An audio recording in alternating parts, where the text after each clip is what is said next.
Voilà, monsieur, bonsoir. Heureux de vous savoir nombreux à regarder cette émission Carte sur table 21h, 23h. Nous sommes mardi, le 21 avril 2026.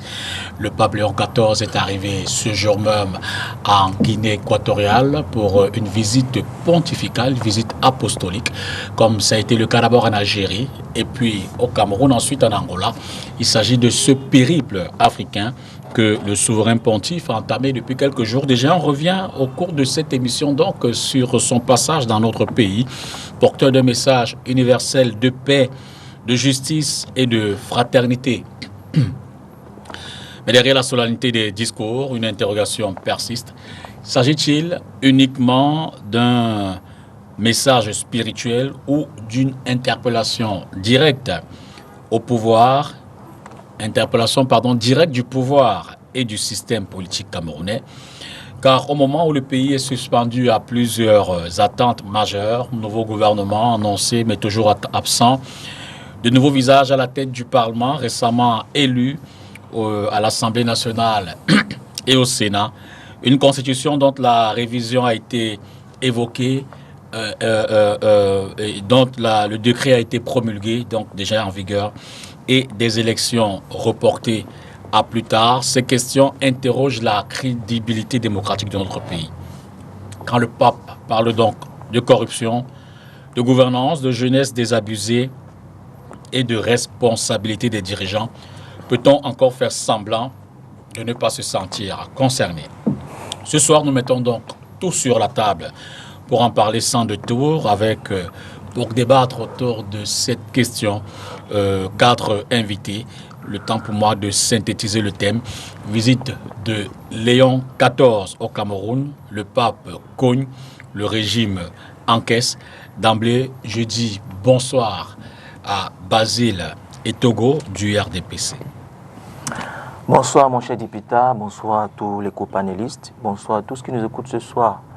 Dans le cadre de cette émission, je suis profondément ému de l'invitation que vous m'avez adressée à l'effet, n'est-ce pas, de participer au regard de la thématique à cette importante émission que je suis heureux de représenter ici dans le cadre de ce panel, le RDPC, ce parti politique qu'on n'a plus besoin de présenter et qui compte dans le land de nos politiques camerounais et même africains.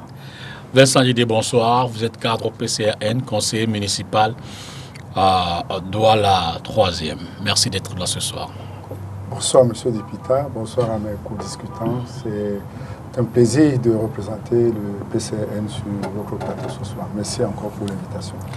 Le professeur Alphonse Bernard Amougou-Mbarga est politologue, enseignant des universités camerounaises. Il est là ce soir également. Bonsoir, prof. Bonsoir aux compatriotes, bonsoir à vos téléspectateurs et merci de l'invitation. Enfin, le père Étienne Bakaba est également des nôtres ce soir. Bonsoir, mon père. Bonsoir, M. Dipita. Un bonsoir particulier à un fidèle de la paroisse Saint-Paul VI de Bonhomme-Tongo. Un bonsoir très particulier à tous les acteurs qui ont participé à la préparation, au déroulement de la visite historique du souverain pontife Léon XIV chez nous. Je veux remercier de manière particulière les choristes avec qui nous avons travaillé pendant plus de mois pour offrir de mémoire une des plus belles célébrations autour du Saint-Père. J'ai l'impression que vous en avez perdu en termes de poids. C'est normal. Après la Pâque, on enchaîne avec la préparation de la visite du Saint-Père. Aujourd'hui, on souffle un peu et nous sommes là pour donner un compte rendu dans le bon sens de ce qui s'est très bien passé pour capitaliser l'essentiel du message du Saint-Père au Camerounais. Merci infiniment. Il est important pour nous d'avoir les acteurs de premier plan de cette actualité. Alors, le discours du pape, on l'a tous suivi, les différents discours d'ailleurs, dès l'entame à son arrivée au Palais de l'Unité, ensuite première descente à Bamenda, après ici à Douala et enfin à Yaoundé à la base aérienne 101 pour l'homélie finale de son passage. Le pape évoque corruption, justice, gouvernance, crise interne. Est-ce encore du religieux ou une critique politique directe? Peut-on dire que, Basile, l'Église est-elle sortie de son rôle à cette occasion-ci? Merci pour la question. Merci pour la parole donnée. Bon, Je voudrais déjà saluer la forte mobilisation qu'il y a eu dans le cadre de la visite apostolique de sa sainteté, le pape Léon XIV au Cameroun. Forte mobilisation qui a été l'œuvre, n'est-ce pas, des dirigeants, notamment la présidente de la République, les administrateurs, les autorités administratives, les autorités sécuritaires, ainsi que toute la population camerounaise. Je suis en train de croiser les doigts pour qu'on ne se lance pas de la question aussi. Hein. Oui, et c'est que toute la population camerounaise qui s'est bien mobilisée, n'est-ce pas, pour rendre un vibrant hommage au pape Léon XVI en terre camerounaise.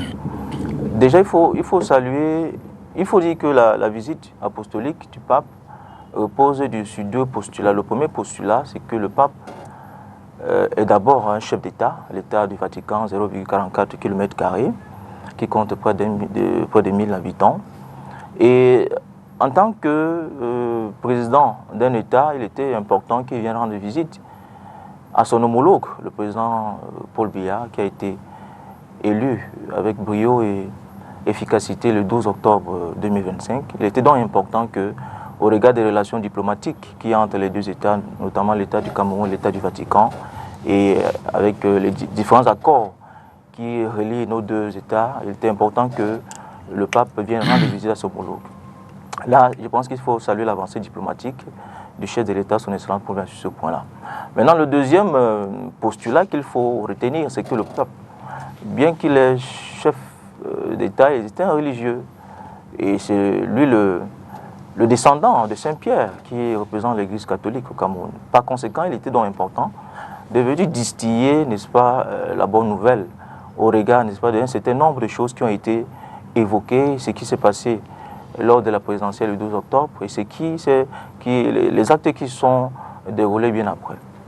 Par conséquent, les éléments qu'il a invoqués pendant son discours, à savoir la paix, la corruption, la justice sociale, nous interpellent tous, interpellent les dirigeants, interpellent les acteurs politiques, interpellent aussi, il faut le dire, les hommes d'église, parce que le pape n'est pas simplement venu. Vous considérez qu'il n'est pas sorti de son rôle? Non, il n'est pas sorti de son rôle. Dans ce cadre-là, l'Église assume une mission morale face aux dérives du pouvoir. Parce qu'il ne faut pas oublier que le pape n'est pas simplement venu pour le Cameroun, pour la paix au Cameroun. Il est aussi venu, n'est-ce pas, pour résoudre un certain nombre de problèmes qui minaient déjà l'Église catholique au regard des positions que s'est-on pris pendant la présidentielle, où s'est-on appelé à ne pas soutenir le chef de l'État, c'est de leur droit. Mais au regard, n'est-ce pas, de ce qui a été dit, il y a certains évêques qui ont évoqué le diable, alors que nous savons que cette terminologie n'est pas... On peut parler aux évêques? Oui, il y a eu des conclaves qui sont déroulés à Yaoundé. Et certainement, il y a eu ce débat qui a été mis sur la table au regard, n'est-ce pas, d'un certain nombre de choses. Parce qu'il faut remarquer que beaucoup de choses ont été faites par certains prélats, que je ne voudrais pas citer le nom ici. Vous êtes un journaliste d'investigation, vous en savez mieux que moi.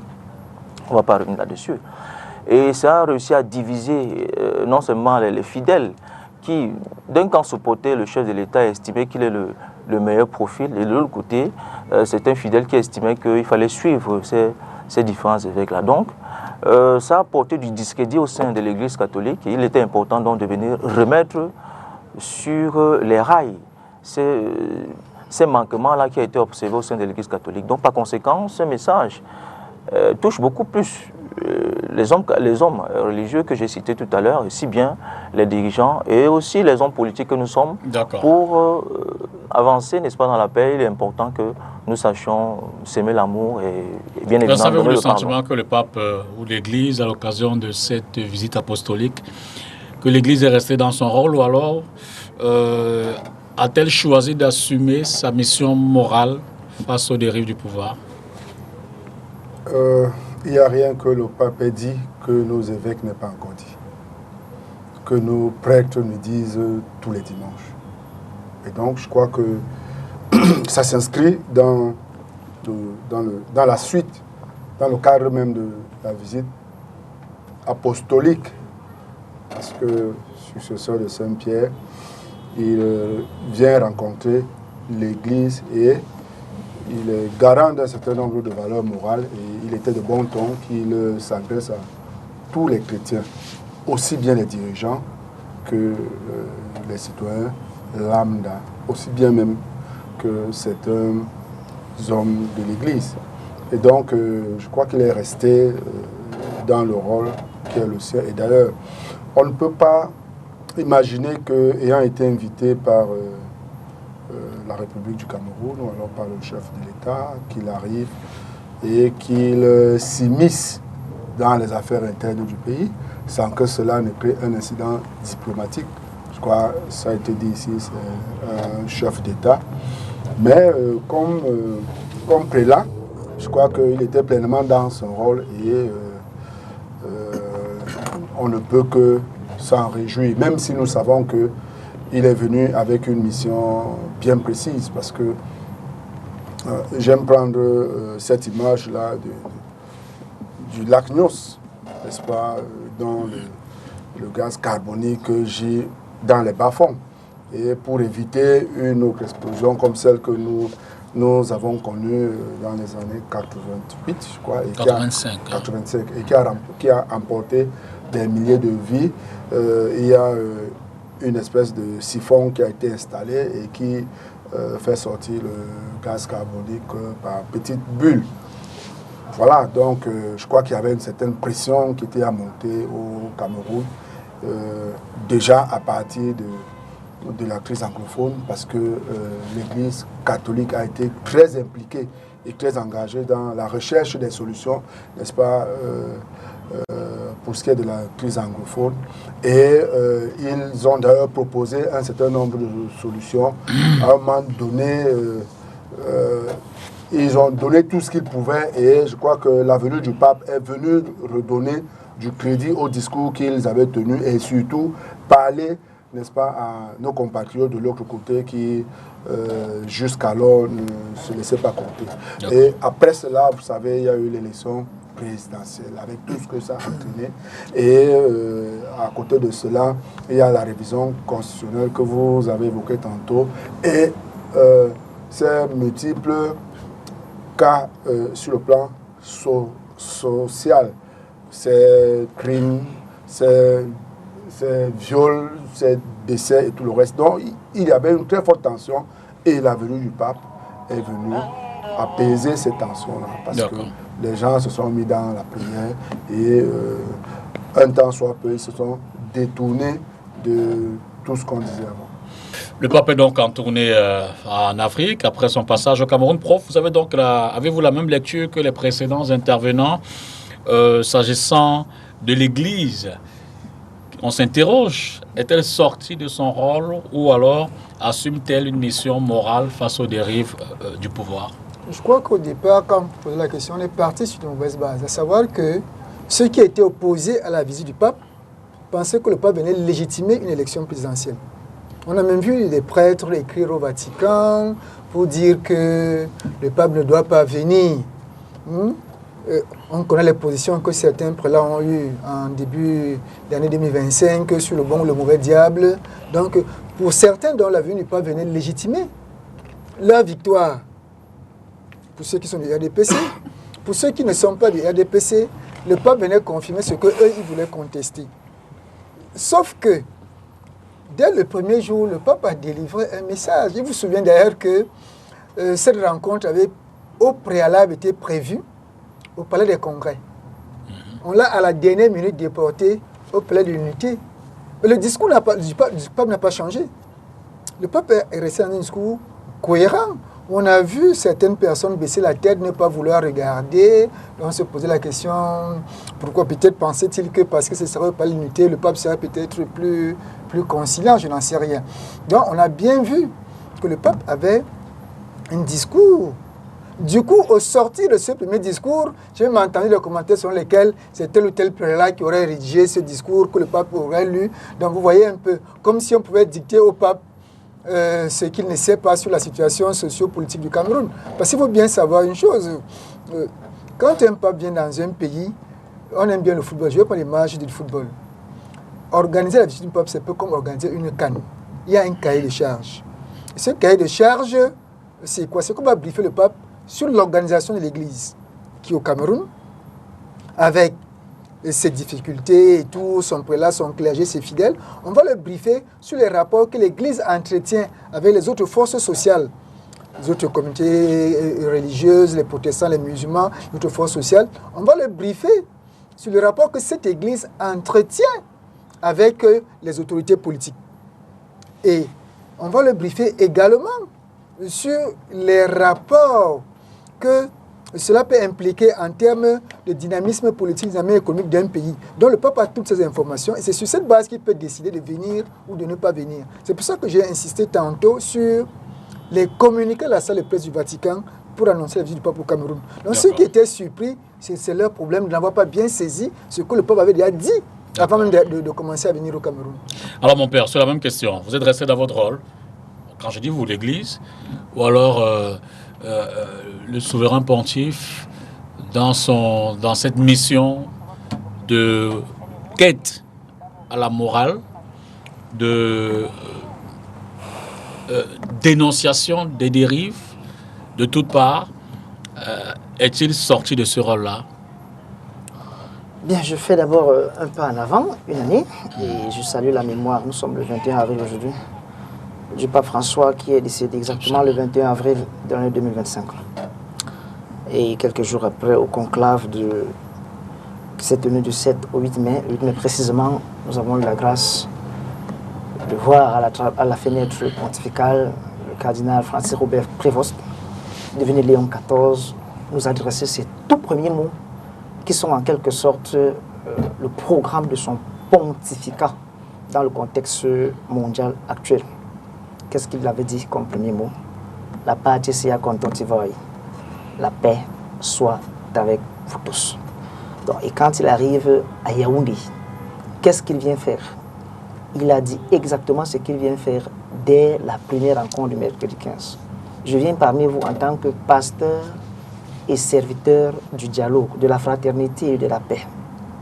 Ma visite exprime l'affection du successeur de Pierre pour tous les Camerounais, ainsi que le désir d'encourager chacun à poursuivre avec enthousiasme et persévérance la construction du bien commun. Et il insiste plus loin, mon grand désir est de toucher le cœur de chacun, en particulier celui des jeunes, appelés à façonner, y compris sur le plan politique, un monde plus juste. Je reste dans le cadre du début de l'année 2025 pour répondre à votre question sur la place de l'Église. Et je rappelle que l'année 2025 a commencé au Cameroun avec une actualité très forte en ce qui concerne l'enseignement social de l'Église. Les évêques du Cameroun rassemblés à Bouya pour le 48e séminaire annuel ont sorti une lettre pastorale en rapport avec la situation socio-économique calamiteuse qu'ils qualifient d'ailleurs de marasme que traverse le pays depuis longtemps. Et c'est cette lettre-là qui a déclenché tout ce qu'on a eu comme relation un peu tendue entre l'Église et l'État du Cameroun pendant l'année 2025, qui était à la fois une année électorale pour notre pays et une année de jubilé pour l'espérance à ce qui concerne l'Église. Et donc, des voix se sont levées par rapport à votre question pour dire que voilà, faut que les hommes d'Église respectent leurs vœux.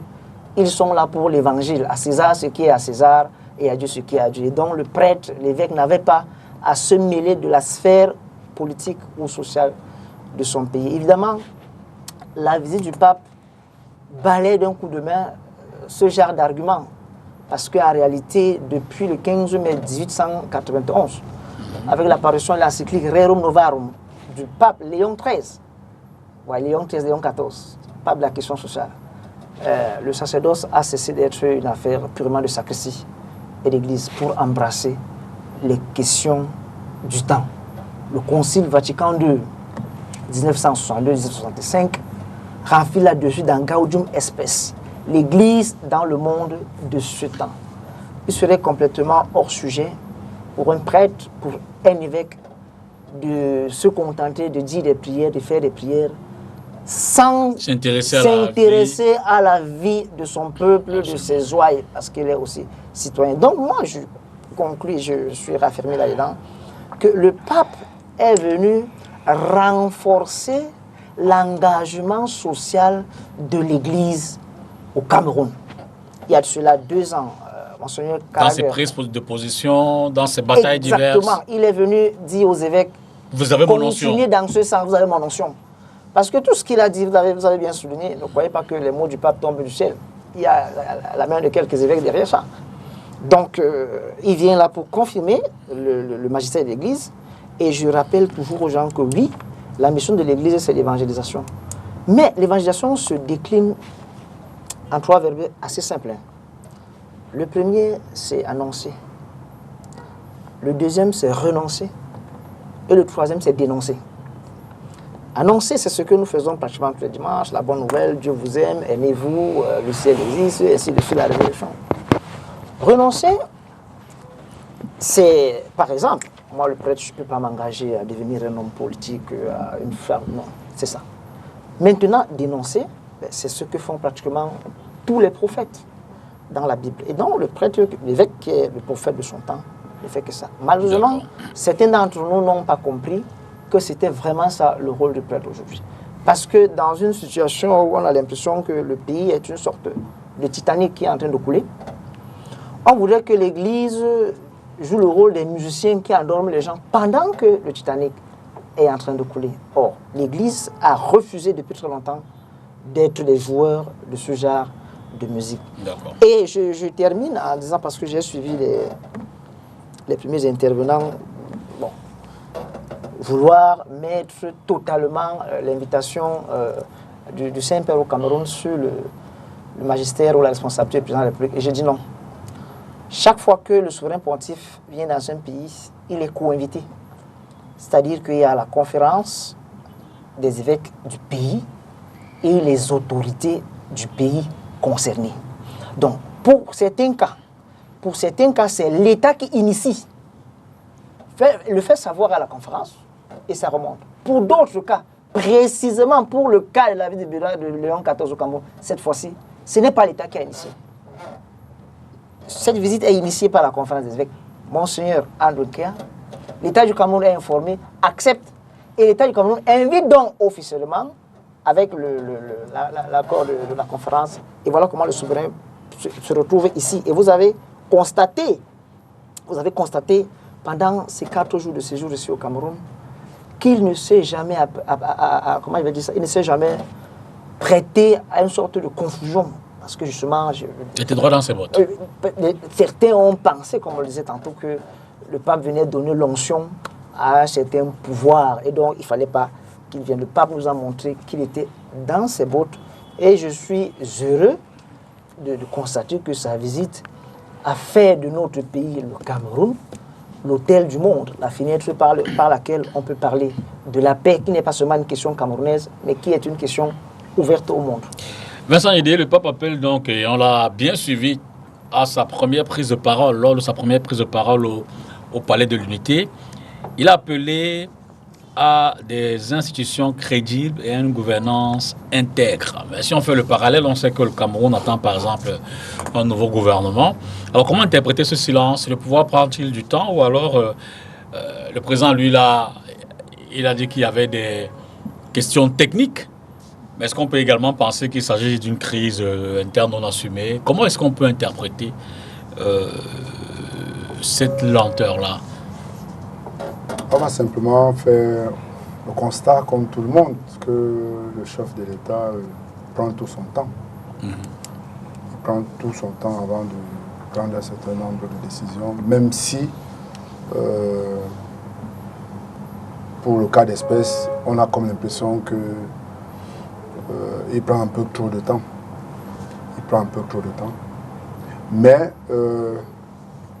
ça peut s'expliquer par un certain nombre de décisions importantes qui doivent être prises. Notamment, il y a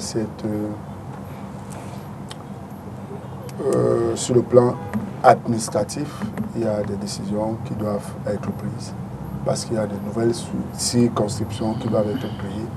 Et ça implique l'implication d'un certain nombre d'acteurs. Et à la fin, tout cela va remonter et impacter jusqu'au plus haut niveau.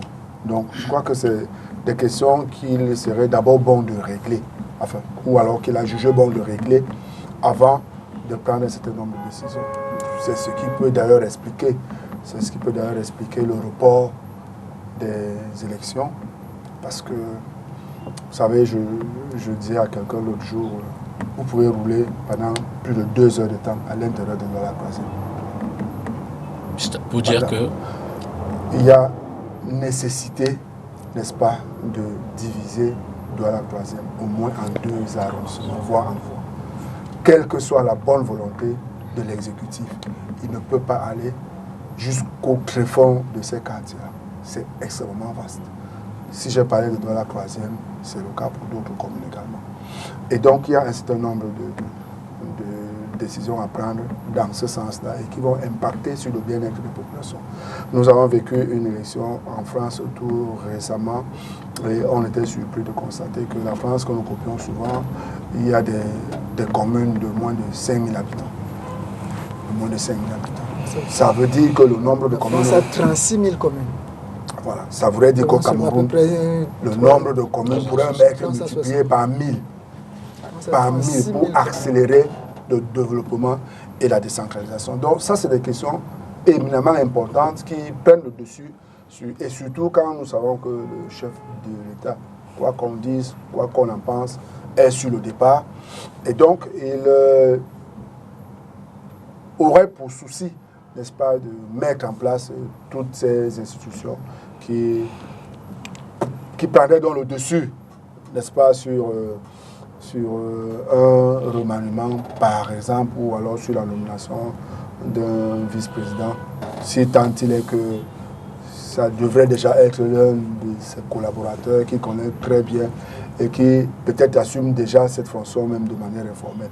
Donc, de mon point de vue, voilà ce qui peut expliquer que... Basile, dans la même mouvance, toujours sur l'interpellation de la gouvernance, on peut noter que quelques semaines un peu avant, le Parlement a connu de nouveaux dirigeants, tout au moins à la présidence, au Sénat et à l'Assemblée nationale.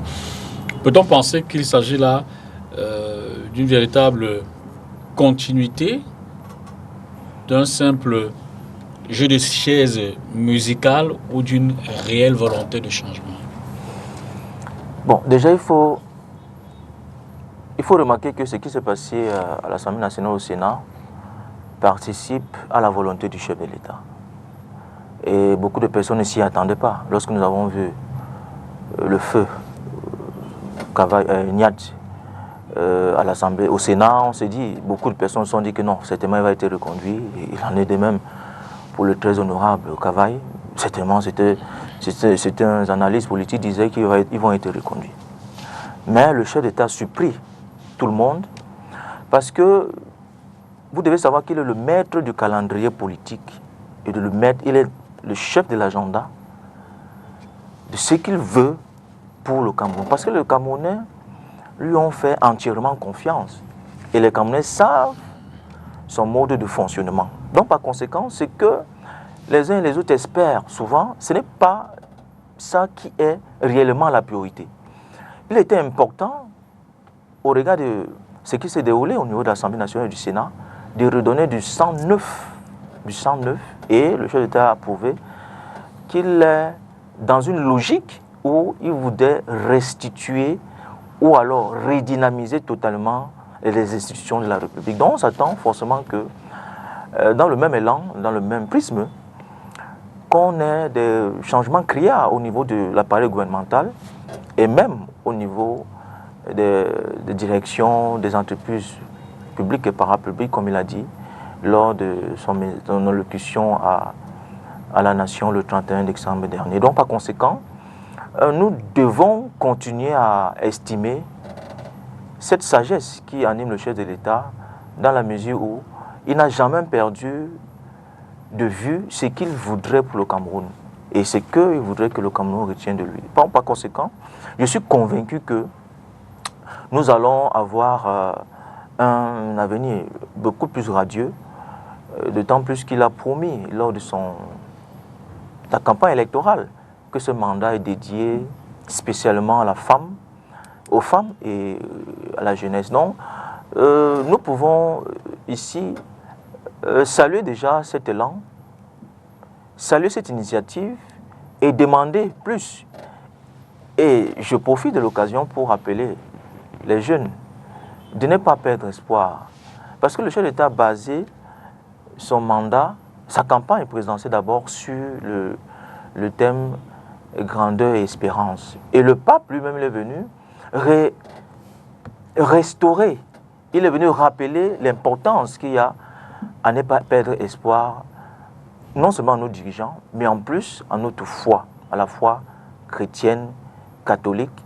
Et nous croyons que cette lancée-là pourra se suivre si tous les Camerounais sont mobilisés comme un seul homme et qu'on pense tous les blessures qui nous attristent tous. Parce que, rappelez-vous que ce qui se passe au Cameroun, ce n'est pas simplement l'apanage du système gouvernant, non. Cela interpelle tout le monde, que ce soit d'abord les religieux, parce que le religieux ici est la personnalité morale. Et s'il perd sa crédibilité, qui d'autre peut restaurer cette crédibilité-là? On peut comprendre que les dirigeants peuvent perdre leur crédibilité. Et c'est là où le religieux entre en action pour remettre cette crédibilité en sellette, pour redonner, n'est-ce pas, cette direction qui nous aspire tous, celui de la foi et celui de sauver notre âme. Donc par conséquent, je suis convaincu que si les religieux font véritablement le travail, savoir dénoncer. Vous avez des doutes là-dessus? Oui, j'ai un peu de doute parce que lorsque j'écoute l'abbé Bakada, autant pour moi, Bakaba, autant pour moi, j'ai comme l'impression que l'Église catholique est en retrait de ce qui se passe au Cameroun. Ils ont dénoncé la justice sociale, ils ont dénoncé la corruption, mais sauf qu'ils ne vont pas plus loin. Nous attendons qu'ils dénoncent ceux qui viennent construire à hauteur des milliards de francs les monuments qui appartiennent à l'Église catholique. Nous attendons qu'ils viennent dénoncer ceux qui financent à hauteur... Nous attendons cela parce que cela participe à accompagner le chef de l'État pour lutter contre la corruption. N'oublions pas qu'il y a beaucoup de ces dirigeants-là, dont je ne vais pas citer le nom, qui sont des grands contributeurs au sein de l'Église catholique. Donc par conséquent, nous estimons que l'Église catholique peut aller au-delà. Vous entendez que l'Église bénéficie de l'argent mal acquis? Ce n'est pas ce que j'ai dit. Je dis que l'Église, puisque la plupart de ces hommes, ils viennent se confesser chez les prélats, ils viennent se confesser chez l'abbé. Donc l'abbé est au courant d'un certain nombre d'éléments. Et si nous voulons lutter contre la corruption, contre l'injustice sociale, il est important, n'est-ce pas, c'est dénoncer ces personnes-là qui détournent l'argent public et qui, chaque fois, met le peuple en difficulté au regard d'un certain nombre de choses, de refuser carrément de recevoir cet argent-là, puisque vous ne pouvez pas recevoir un argent quand vous savez que telle personne a un poste et que, de manière opérationnelle, il ne peut pas avoir tel montant en sa possession. Donc, par conséquent, nous attendons que l'Église aille au-delà des mots, au-delà, n'est-ce pas, des déclarations, pour nous permettre efficacement de lutter contre la corruption, parce que, je vous assure, ce problème de la corruption, nous en avons marre. Et on ne doit pas simplement laisser cela au champ, n'est-ce pas, de l'État, au champ, n'est-ce pas, de pouvoir judiciaire, et ceux qui, de manière par ricochet, bénéficier de cela, n'est pas accompagner la justice ni le chef de l'État dans cette lutte-là acharnée contre la corruption. Donc, par conséquent, nous voulons que les déclarations de l'Église catholique, qui a quand même qui est à hauteur de près de 10 millions de fidèles au Cameroun, hein, c'est l'une des religions qui a le plus grand nombre de fidèles. Il est important donc qu'on vienne dénoncer ces personnes-là pour qu'ils soient purement et simplement arrêtés et mis entre les mains de la justice et que les biens qu'ils ont détournés puissent être recouvrés. Prof, le pape a également dénoncé une forme d'illégitimité au sein, ou du moins parmi nos gouvernants. Et Vincent l'a dit tout à l'heure, je l'ai dit à l'entrée, on sait que les élections, tout au moins au niveau de l'Assemblée nationale, ont été reportées. Il est fort probable que les élections municipales le soient aussi dans les jours à venir. Est-ce que le report de ces élections ne suscite pas une compréhension, suspicion, confirmation d'une forme d'illégitimité justement de ceux qui prennent les décisions de gouvernance aujourd'hui. Est-ce que ça ne contribue pas à ces malfaçons en termes de gouvernance? Si ce n'est qu'une question de gouvernance, on sait qu'on a un problème de gouvernance. La question ne se pose plus. La question, c'est comment en sortir. Moi, je ne pose plus la question en termes de gouvernance. On sait qu'il y a un problème de gouvernance qui se pose au Cameroun. On sait qu'il y a un problème en termes de gestion, en termes d'implémentation des programmes politiques, en termes de calendrier électoral. Ces questions sont des questions connues. La question, c'est comment en sortir. Et c'est là où le peuple nous interpelle. C'est ce que moi je retiens. Le peuple nous interpelle en nous amenant à faire notre examen de conscience, à comprendre que nous avons une nation à bâtir et que cette nation ne peut pas être bâtie. Et si chacun se fait dans son petit coin parce qu'il a un pouvoir, parce qu'il a une position sociale, et il pense que cette position sociale lui suffit à lui tout seul. Il faut bien distinguer cela. Et c'est pour cela qu'il faut suivre ici non seulement le discours qu'il a fait au Palais de l'Unité, mais surtout ce qu'il a dit à l'UCAC. Quand il a interpellé les intellectuels, surtout ce qu'il a dit à l'UCAC, c'est très important. C'est-à-dire qu'il interpelle et il a mis l'accent à l'UCAC sur la morale. Et le pape a convoqué justement des figures de personnes, parce que quand le pape convoque la figure de John Henry Newman, voilà la figure d'un intellectuel et qui a pris sur lui de rechercher la quête permanente de la vérité au sein de la classe sociale à laquelle il appartenait, à savoir d'un côté l'Église et de l'autre côté l'université. Donc, il faut bien comprendre qu'aujourd'hui, ce n'est plus la question de la gouvernance, c'est comment sortir des problèmes où la gouvernance est défaillante. Tout à l'heure, quand vous avez commencé à poser la question, moi je pensais, les hommes en soi, ce n'est pas le gros problème. Le problème, c'est dans l'implémentation des politiques publiques. Les élections sont une politique publique.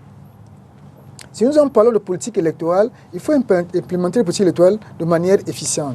Si nous sommes les politiques d'aménagement du territoire, il faut les implémenter de manière efficiente. Si nous sommes les politiques urbaines et autres, il faut les implémenter de manière efficiente. Donc la question n'est plus de savoir qui mettre à la place. Est-ce que on peut nommer un vice-président, on peut changer de gouvernement, non. Mais maintenant, est-ce que nous allons de manière efficiente implémenter les politiques publiques? Et là, effectivement, l'Église aussi est interpellée. Sur cet aspect, le pape interpelle justement l'adhésion, ou du moins invite à l'adhésion, invite les dirigeants à mettre des conditions en place pour une adhésion massive des populations au choix. L'Église est donc interpellée pour conscientiser. D'accord. L'Église est interpellée pour conscientiser. Les dirigeants ont leur rôle à jouer. Elle ne fait pas suffisamment. Je ne pense même pas qu'elle fasse quelque chose. Je suis un chrétien catholique, en passant. Donc, je ne pense pas, je ne dis pas qu'elle ne fait rien. Non, il ne faut pas qu'on se trompe là-dessus. Je n'ai pas dit qu'elle ne fait rien. Mais je dis que l'Église est suffisamment interpellée. Je n'ai pas dit qu'elle n'a rien fait. Moi, je peux vous citer les lettres que l'Église a faites. Là, monsieur l'avait parlé tout à l'heure au sortir de la Convention 2025. Moi, je vais aller plus loin. Peut-être qu'il était encore à l'école primaire à l'époque. En 1990. Contre la corruption. La première élève, il était peut-être encore à l'école primaire. La première lettre des élèves sur ce qu'ils appellent les structures de péché. Parce que le mot, ce n'était pas le mot corruption était dans le texte. C'est pratiquement depuis 1976. Le mot était dans le texte, mais le texte était les structures du péché. Et on sait ce que représente le péché dans la religion catholique et dans la religion tout court. Donc les épées parlaient des structures du péché. C'est ça, nous sommes en 1990. Donc ce n'est pas aujourd'hui, je ne dis pas qu'elle ne fait pas quelque chose. Ce n'est pas, non, mais je dis qu'il faut aller plus loin. Il faut vraiment former. Parce que souvent, quand vous allez, monsieur l'abbé est peut-être curé, oui, mais quand vous allez dans les paroisses, vous avez les conseils paroissiaux. Vous avez au sein des conseils paroissiaux, ou bien alors si vous prenez le diocèse, vous avez des petits regroupements où on vous dit que la formation des laïcs. On vient vous donner quelques petits cours de doctrine, vous laissez 2-3 jours, vous salut Marie, et puis basta. On se retrouve dans un mois pour refaire la même chose. Il faut une vraie formation des laïcs. Il faut une vraie formation des laïcs. L'Église, je suis d'accord avec lui, l'Église ne peut pas être en dehors de la société, elle est dans la société. L'Église ne peut pas être en dehors de la société. Tous ceux qui viennent à la messe, je peux caricaturer. Tous ceux qui viennent à la messe, en dehors du célébrant, sont les laïcs. Je peux caricaturer pour faire court. tous ceux qui viennent à la messe le dimanche, en dehors du célibat, sont des laïcs. Donc l'église a plus de laïcs que de prêtres. Donc l'église ne peut pas faire comme si elle s'adressait, elle parlait, elle se parlait. Parce que les prêtres ne peuvent pas faire comme si l'église, que l'église des prêtres. Ils se regardent entre eux, les ministres consacrés du culte. Non, l'église, c'est une famille où les prêtres sont minoritaires. Mais bien sûr, ils ont toujours le pouvoir de direction, de guide et autres, mais ils sont minoritaires. Où est-ce que vous voulez en venir? Pour dire donc que ceux qui sont minoritaires, y compris ceux qui dirigent dans les fonctions civiles, doivent comprendre qu'ils sont au service du peuple. Même ceux qui sont les positions civiles, dont le président de la République, les ministres, sont les minoritaires. Il y a un seul président de la République au Cameroun, il y a quelques ministres au Cameroun, il y a quelques dirigeants de ce État. Le reste, c'est la masse. Donc quand vous avez des positions d'autorité, vous devez comprendre que vous êtes au service de la masse, vous êtes au service du peuple. Et d'ailleurs, c'est ce que le pape a rappelé lorsqu'il donne la figure, lorsqu'il rappelait certains propos de Saint-Augustin, lors de son propos à la présidence de la République, lorsqu'il a cité Saint-Augustin. Pour montrer, quand on dirige, on est au service. Je n'ai pas l'impression que ceux qui nous dirigent, que ce soit dans les fonctions civiles, que ce soit les fonctions presbytérales et ecclésiales, sont vraiment au service. Et c'est pour cela qu'on est tous les jours à discuter. Là, aujourd'hui, on se débat de ce que le pape a apporté. Moi, je continue à dire, le problème n'est pas le pape, le problème c'est nous. Donc, chacun de nous se regarde le miroir, dit, moi, à mon goût, qu'est-ce que j'ai retenu du pape? Est-ce que je suis prêt à changer? Moi X, moi tel. Chacun dans sa position regarde et dit, bon, désormais, quelqu'un de plus qui a une autorisation, une autorité morale m'a parlé, je prends l'engagement de changer. Si on ne fait pas ça, on pourra encore venir ici dans 5 ans. Le pape sera encore là, on se posera encore les questions et on n'avancera pas. Tout à fait. Mon père, la question de la jeunesse n'a évidemment pas échappé à ces multiples prises de parole. Le souverain pontife insiste sur une jeunesse, il faut le décrire, sans repère, tentée par l'exil et le désespoir. Le Cameroun perd-il sa jeunesse autrement? Est-ce qu'on peut interroger les responsabilités de l'État, du système éducatif, économique, de la société en elle-même, de ce point de vue-là? Les jeunes représentent l'espérance du pays et de l'Église, dit le Saint-Père. Leur énergie et leur créativité sont des richesses inestimables. Bien sûr, lorsque le chômage et l'exclusion persistent, la frustration peut engendrer de la violence. Alors il invite l'État et même l'Église à investir sur l'éducation de la jeunesse pour freiner, pour endiguer ce qu'il a appelé l'hémorragie des talents merveilleux vers d'autres points de la planète. L'État du Cameroun a tué la jeunesse. L'État du Cameroun est responsable de ce qui arrive à la jeunesse. On ne peut pas se dédouaner de cela. L'État du Cameroun a tué la jeunesse d'abord par des politiques sociales qu'on fait toujours, on oriente toujours vers les jeunes, envers les jeunes, mais jamais avec les jeunes et pour les jeunes.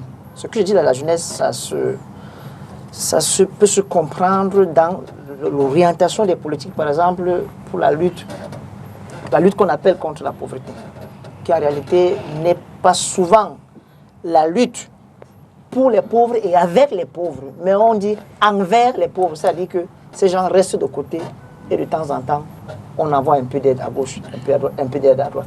Donc l'État du Cameroun a tué la jeunesse et la face visible... Il faut quand même mitiger, hein. La face visible, n'est-ce pas, de cet espoir qui a été... non, Basile est mort justement parce qu'aujourd'hui au Cameroun, à 50 ans, on vous appelle encore un jeune. À 40 ans, on vous appelle encore un jeune. Voilà la preuve palpable que la jeunesse est morte. La première mort, c'est la mort morale. Et je suis moralement fort. Mais justement, Basile.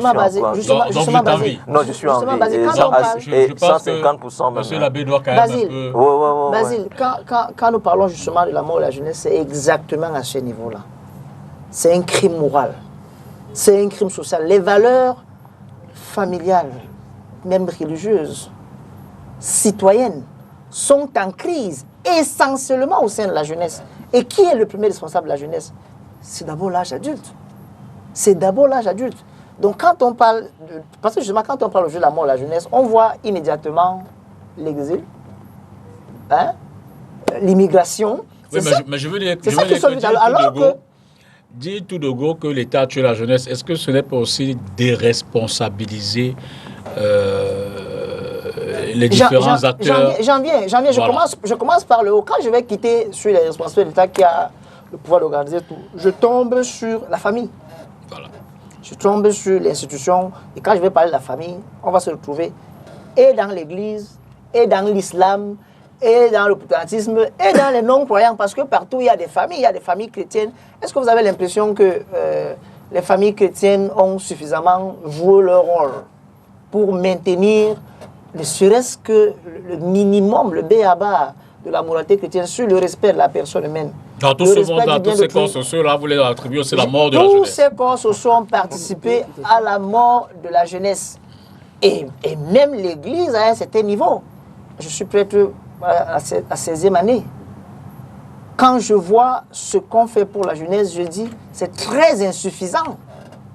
C'est très insuffisant parce que quelquefois, on ne voit pas de gros engagements de tout le monde à la fois autour de la jeunesse. Quand c'est des questions qui concernent la jeunesse, c'est remis à quelques personnes, parfois des jeunes prêtres sans grande expérience. Donc, vous prenez toute cette chaîne-là, nous sommes tous concernés à ce niveau-là. Et le premier, c'est le sommet. C'est l'État. Quand les choses vont bien dans un pays, il faut féliciter l'État. Et quand un secteur va mal, la première personne qui doit être indexée, c'est l'État. Ça doit fonctionner ainsi. Quand c'est bien, on félicite l'État. Quand c'est mal, c'est l'État qui est le premier responsable. Et donc son chef d'abord. La jeunesse, je crois, nous n'avons pas suffisamment fait pour la protéger. Et si, bon, le chef de l'État a dit son mandat c'est pour la jeunesse et la femme, il ne faudrait pas simplement que ça reste des slogans. Parce que le pape nous a avertis contre toutes ces choses qu'on pompe devant les gens, mais qui en réalité ne sont que des slogans. La paix, un slogan sans contenu vrai et sincère. Alors, quand on sort de la politique des slogans, on entre dans la politique du terrain, qui s'appelle dans le langage ecclésial la pastorale. C'est-à-dire qu'on ne parle pas des problèmes des gens à distance.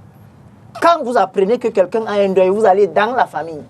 Avant d'y penser d'abord que vous viendrez faire une messe ou des prières le jour du deuil, vous allez rendre visite à la famille. C'est ce qu'on appelle la pastorale de terrain. Or, il se trouve que, justement, chez nous, la gouvernance est la gouvernance des décrets et des lois. On décrète quelque chose. On décrète un dialogue. Mais on ne se déplace pas. Et c'est là où, au-delà des mots, le souverain pontife est venu nous donner une leçon de gouvernance. C'est-à-dire être avec.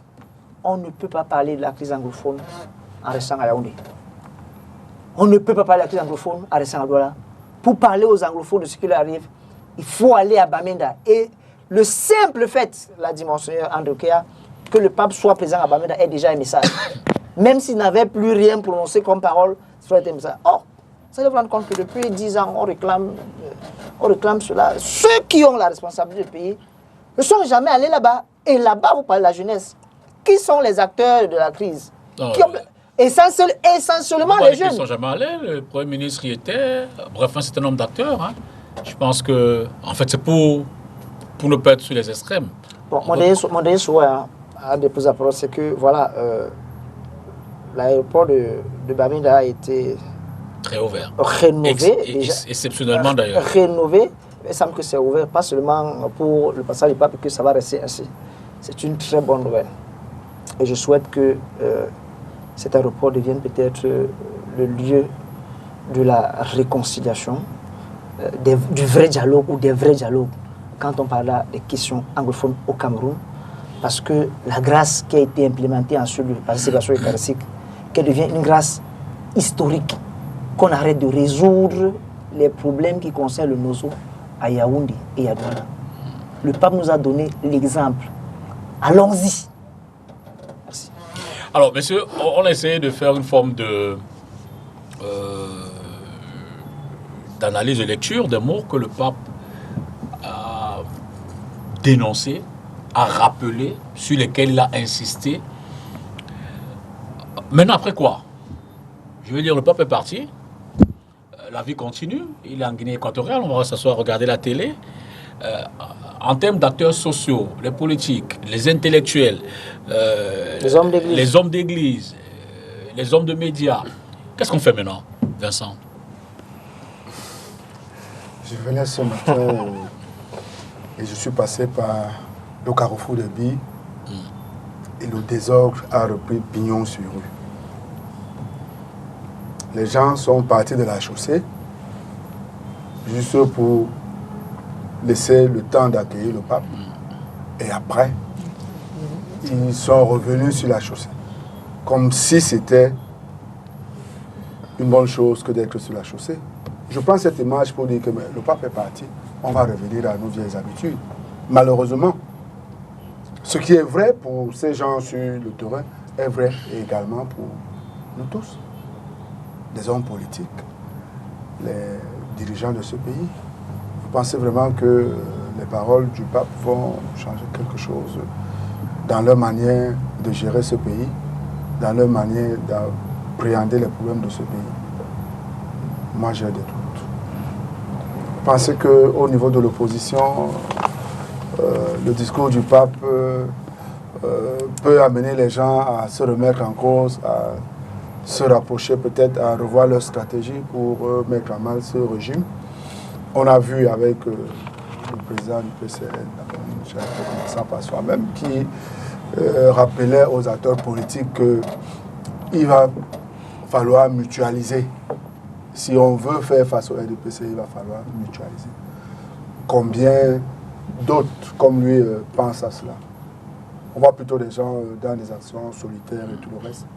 Mais j'ai quand même espoir du côté du nord-ouest et du sud-ouest. Parce que nous avons vu cet œcuménisme de ce côté-là. Donc tous les acteurs sociaux qui se sont mis ensemble. Je pense également qu'il y a eu des passerelles de dialogue avant et même pendant avec nos compatriotes fâchés avec la République. Et je crois que de plus en plus, on va tendre vers la paix parce qu'il y a quand même eu... c'était la première fois que les gens pouvaient sortir, pouvaient se sentir libres, pouvaient se sentir en sécurité.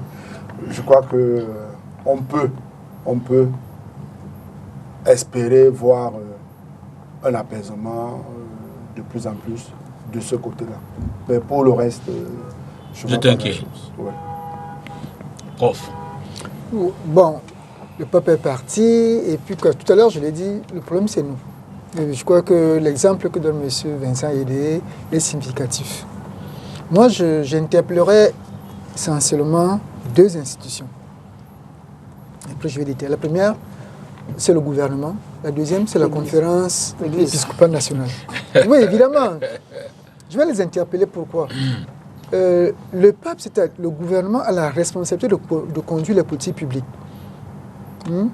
Et le pape est venu leur donner un bol d'air. Je vais vous donner un exemple de ce que M. Yédé a dit. Pour la venue du pape, on a quand même réussi un exploit au Cameroun. On a arrangé autant 10 jours. Donc le pape, avant même que le pape arrive, il nous avait enseigné. On a vu le président 2 fois en une semaine. Oui, ça c'est autre chose. Non, le président n'a pas l'habitude. Et ça aussi, le reconnaissons depuis qu'il est là, même quand il était Premier ministre, pour ceux qui le savent, il n'avait pas l'habitude d'être expansif, sortir et monter. Donc, il est logique. On a vu arranger. Donc, le pape, avant d'arriver au Cameroun, le pape nous a enseigné. Vous êtes capable du meilleur. Voilà l'enseignement, voilà ce que moi j'ai retenu de ce qu'on a arrangé en 10 jours. Si vous le voulez, vous pouvez être meilleur. Nous avons réussi à arranger en 10 jours. Nous avons réussi cet exploit-là. Nous avons réussi à arranger un aéroport. Si vous le voulez, vous pouvez. Donc, on ne peut pas... Donc le peuple nous a enseigné. Donc on ne peut pas dire que le peuple est parti après quoi. Donc si nous-mêmes arrivons pour nous asseoir, nous dit que ce monsieur nous a quand même appris quelque chose. Dans sa soutane blanche et autres, il nous a quand même laissé des symboles forts. Le peuple a permis que le Cameroun, il n'y a pas un seul média international qui n'ait pas passé au moins 2 à 3 fois par jour de parler du Cameroun. Pendant les 4 jours, le pape a passé au Cameroun. Donc le pape nous a même vendu notre image. Ça, c'est pour ça que je vais interpeller le gouvernement. Je vais interpeller la conférence épiscopale nationale. Pourquoi? Parce qu'il y a le rôle moral de l'Église qui ne doit pas disparaître. Et cela, par exemple, j'aimerais bien voir que d'ici 6 mois, lorsque les évêques vont encore se réunir, je ne sais pas quelle est l'appellation de leur réunion, mais lorsqu'ils vont se réunir, ils font d'abord un état des lieux. Le peuple était chez nous, qu'est-ce qu'il nous a laissé? Et depuis lors, qu'est-ce qui s'est passé? Qu'est-ce que nous avons fait, nous, en tant qu'évêques? Cela peut se faire au niveau de la conférence nationale, ça peut se faire au niveau des provinces ecclésiastiques, cela peut se faire au niveau des diocèses. Pour que chaque fois, on se remette en question. Notre patron, si je peux l'appeler ainsi, je caricature. Je dis même patron en caricaturant. Notre patron nous a laissé un message. Est-ce que c'est un peu comme les... Je parle sur le contenu, monsieur l'abbé, c'est un peu comme la parabole des talents. Là, on est venu nous laisser quelques talents. Après, on dit, mais qu'est-ce que vous avez fait? Et la parole au commencement était, on dit au commencement était la parole. Mais prof, de ce point de vue, ne peut pas parler. Vous n'avez pas, il fallait pas. J'en pensais pas venir nous là. De ce point de vue, l'Église n'a de cesse d'interpeller les pouvoirs publics pour dire nous voulons faire ci, mais ces lois ou ces comportements de ces dirigeants ici locaux, ça peut être des administratifs, ça peut être des judiciaires et tout ça, nous empêchent de progresser, d'évoluer. Nous sommes liés après chaque conférence épiscopale. On entend bien le discours, le résumé de la pensée. Je vais vous donner. Pourquoi je dis que j'interpelle la conférence? J'ai bien dit, il faut continuer à interpeller. Je vais vous donner un exemple. Moi, j'ai eu la chance de participer à 2 congrès que le cardinal Toumi avait organisés. Le premier congrès, c'était sur l'Eucharistie, je crois, et le deuxième, c'était sur l'évangélisation. Lorsqu'on annonce le deuxième congrès, c'est la question que j'avais posée à mon curé de paroisse à l'époque. Je lui ai posé la question, nous avons fait un congrès sur l'Eucharistie. Il y a eu des résolutions. Est-ce qu'on a implémenté les résolutions pour que maintenant on veuille nous faire un congrès sur l'évangélisation? Donc, vous voyez que même dans l'Église, on se reproduit les mêmes problèmes que nous avons avec les gouvernants civils. C'est pour ça que je dis que là, il faut qu'au bout de... Quand les évêques vont se réunir, ils disent, on dit au commencement était la parole, on nous a laissé une parole. Qu'est-ce que nous avons fait de cette parole? Est-ce que nous l'avons fait grandir? Les discours du pape. Et moi, j'ai vu un document circuler, d'ailleurs, j'ai ce document dans mon téléphone, où des gens ont pris la peine déjà de recenser tous les discours, y compris celui qu'il a donné à l'avion quand il était en Alger pour venir au Cameroun, jusqu'au dernier discours qu'il a donné lors de la messe à Yaoundé. Donc il y a toute une brochure, je peux vous l'envoyer par téléphone si vous voulez. Donc vous avez tous ces discours-là. Donc c'est un document de travail. Comme ils disent, on dit à l'église, instrumentum laboris. Vous avez un document de travail. Donc vous vous asseyez, vous lisez, voilà le document de travail. Voilà la boussole. On s'assoit 6 mois après, qu'est-ce que nous avons par rapport à cette boussole? L'église ne va pas donner du travail aux jeunes. C'est la responsabilité de l'État. Mais l'église doit conscientiser. Est-ce que comment nous, à l'église, on s'est réapproprié de ceci? Le gouvernement s'est dit, bon voilà, il y a le pape qui est venu en tant qu'autorité morale. Le gouvernement s'est dit, mais comment nous avons pu traduire tel message en politique publique? Parce que le pape nous dit, lutter contre la corruption, nous devons le traduire dans une politique publique efficace. Les jeunes, dans la gouvernance, est-ce que nous avons traduit cela dans une politique publique efficace? Les femmes, est-ce que nous avons traduit cela dans une politique publique efficace? Le pape nous a donné un modèle à Douala. Il a cité un jeune Congolais. Ceux qui ne savent pas, ce jeune Congolais était un fonctionnaire. Qui est mort. Il était un fonctionnaire des impôts. Il faut bien le rappeler. C'est un fonctionnaire des impôts. Qui est mort pourquoi? Parce qu'il a refusé la corruption. C'était un jeune, ce n'était pas un vieux, je dis bien c'était un jeune. Il a refusé la corruption. Le peuple nous a donné ce jeune-là qui nous a donné... Voilà. Il est bien heureux d'ailleurs. Oui, parce que c'était un fonctionnaire des impôts qui a refusé la corruption. Donc voilà, et c'est pour ça qu'il a été tué. Il a été tué parce qu'il était incorruptible. On lui demandait toujours dans son... Toi, comme on dit souvent chez nous, toi tu penses que c'est toi qui vas changer quoi? Parce que chez nous, quand tu vas être juste, on dit que toi tu penses que c'est toi qui va changer quoi? Et il disait c'est ça la bonne nouvelle. Devenez bonne nouvelle comme Floribert. Voilà. Vous voyez un peu. Donc le peuple a donné ce modèle-là. On sait bien. Donc l'État doit se dire, mais est-ce que nous... Parce que le peuple nous a même aidés. Je dis encore que le peuple nous a beaucoup aidés. En parlant, parce que le peuple ne s'adresse pas seulement aux catholiques. pape s'est adressé aux Camerounais. Et les messages du pape, c'est on dit aux hommes de bonne volonté. Ça transcende l'Église, même si les catholiques sont concernés en premier. Donc pour dire que le pape est venu nous donner, venu nous aider, le gouvernement et la conférence épiscopale doivent donc se réapproprier ce message. Et chaque fois que les évêques se réunissent, chaque fois qu'un ministre s'assoit, il se dit, mais j'ai quand même entendu ceci, il faut quand même que les lignes bougent. C'est ça que moi je Vous êtes quand même d'accord que le message du pape, justement, sur les questions sociales au Cameroun, c'est pratiquement 80% du message des évêques du Cameroun pendant toute l'année 2025. Je ne veux, non, c'est comme si dire que le pape est venu rabâcher. Moi, je refuse cette idée-là. Parce que j'ai même entendu un ministre dire que ce que le pape dit Paul Biya dénonce ça tout le temps. J'ai failli tomber des nues. J'ai même entendu un ministre dire que Paul Biya dénonce. On ne demande pas à un ministre de dénoncer, on demande à un ministre d'agir. Ça se comprend.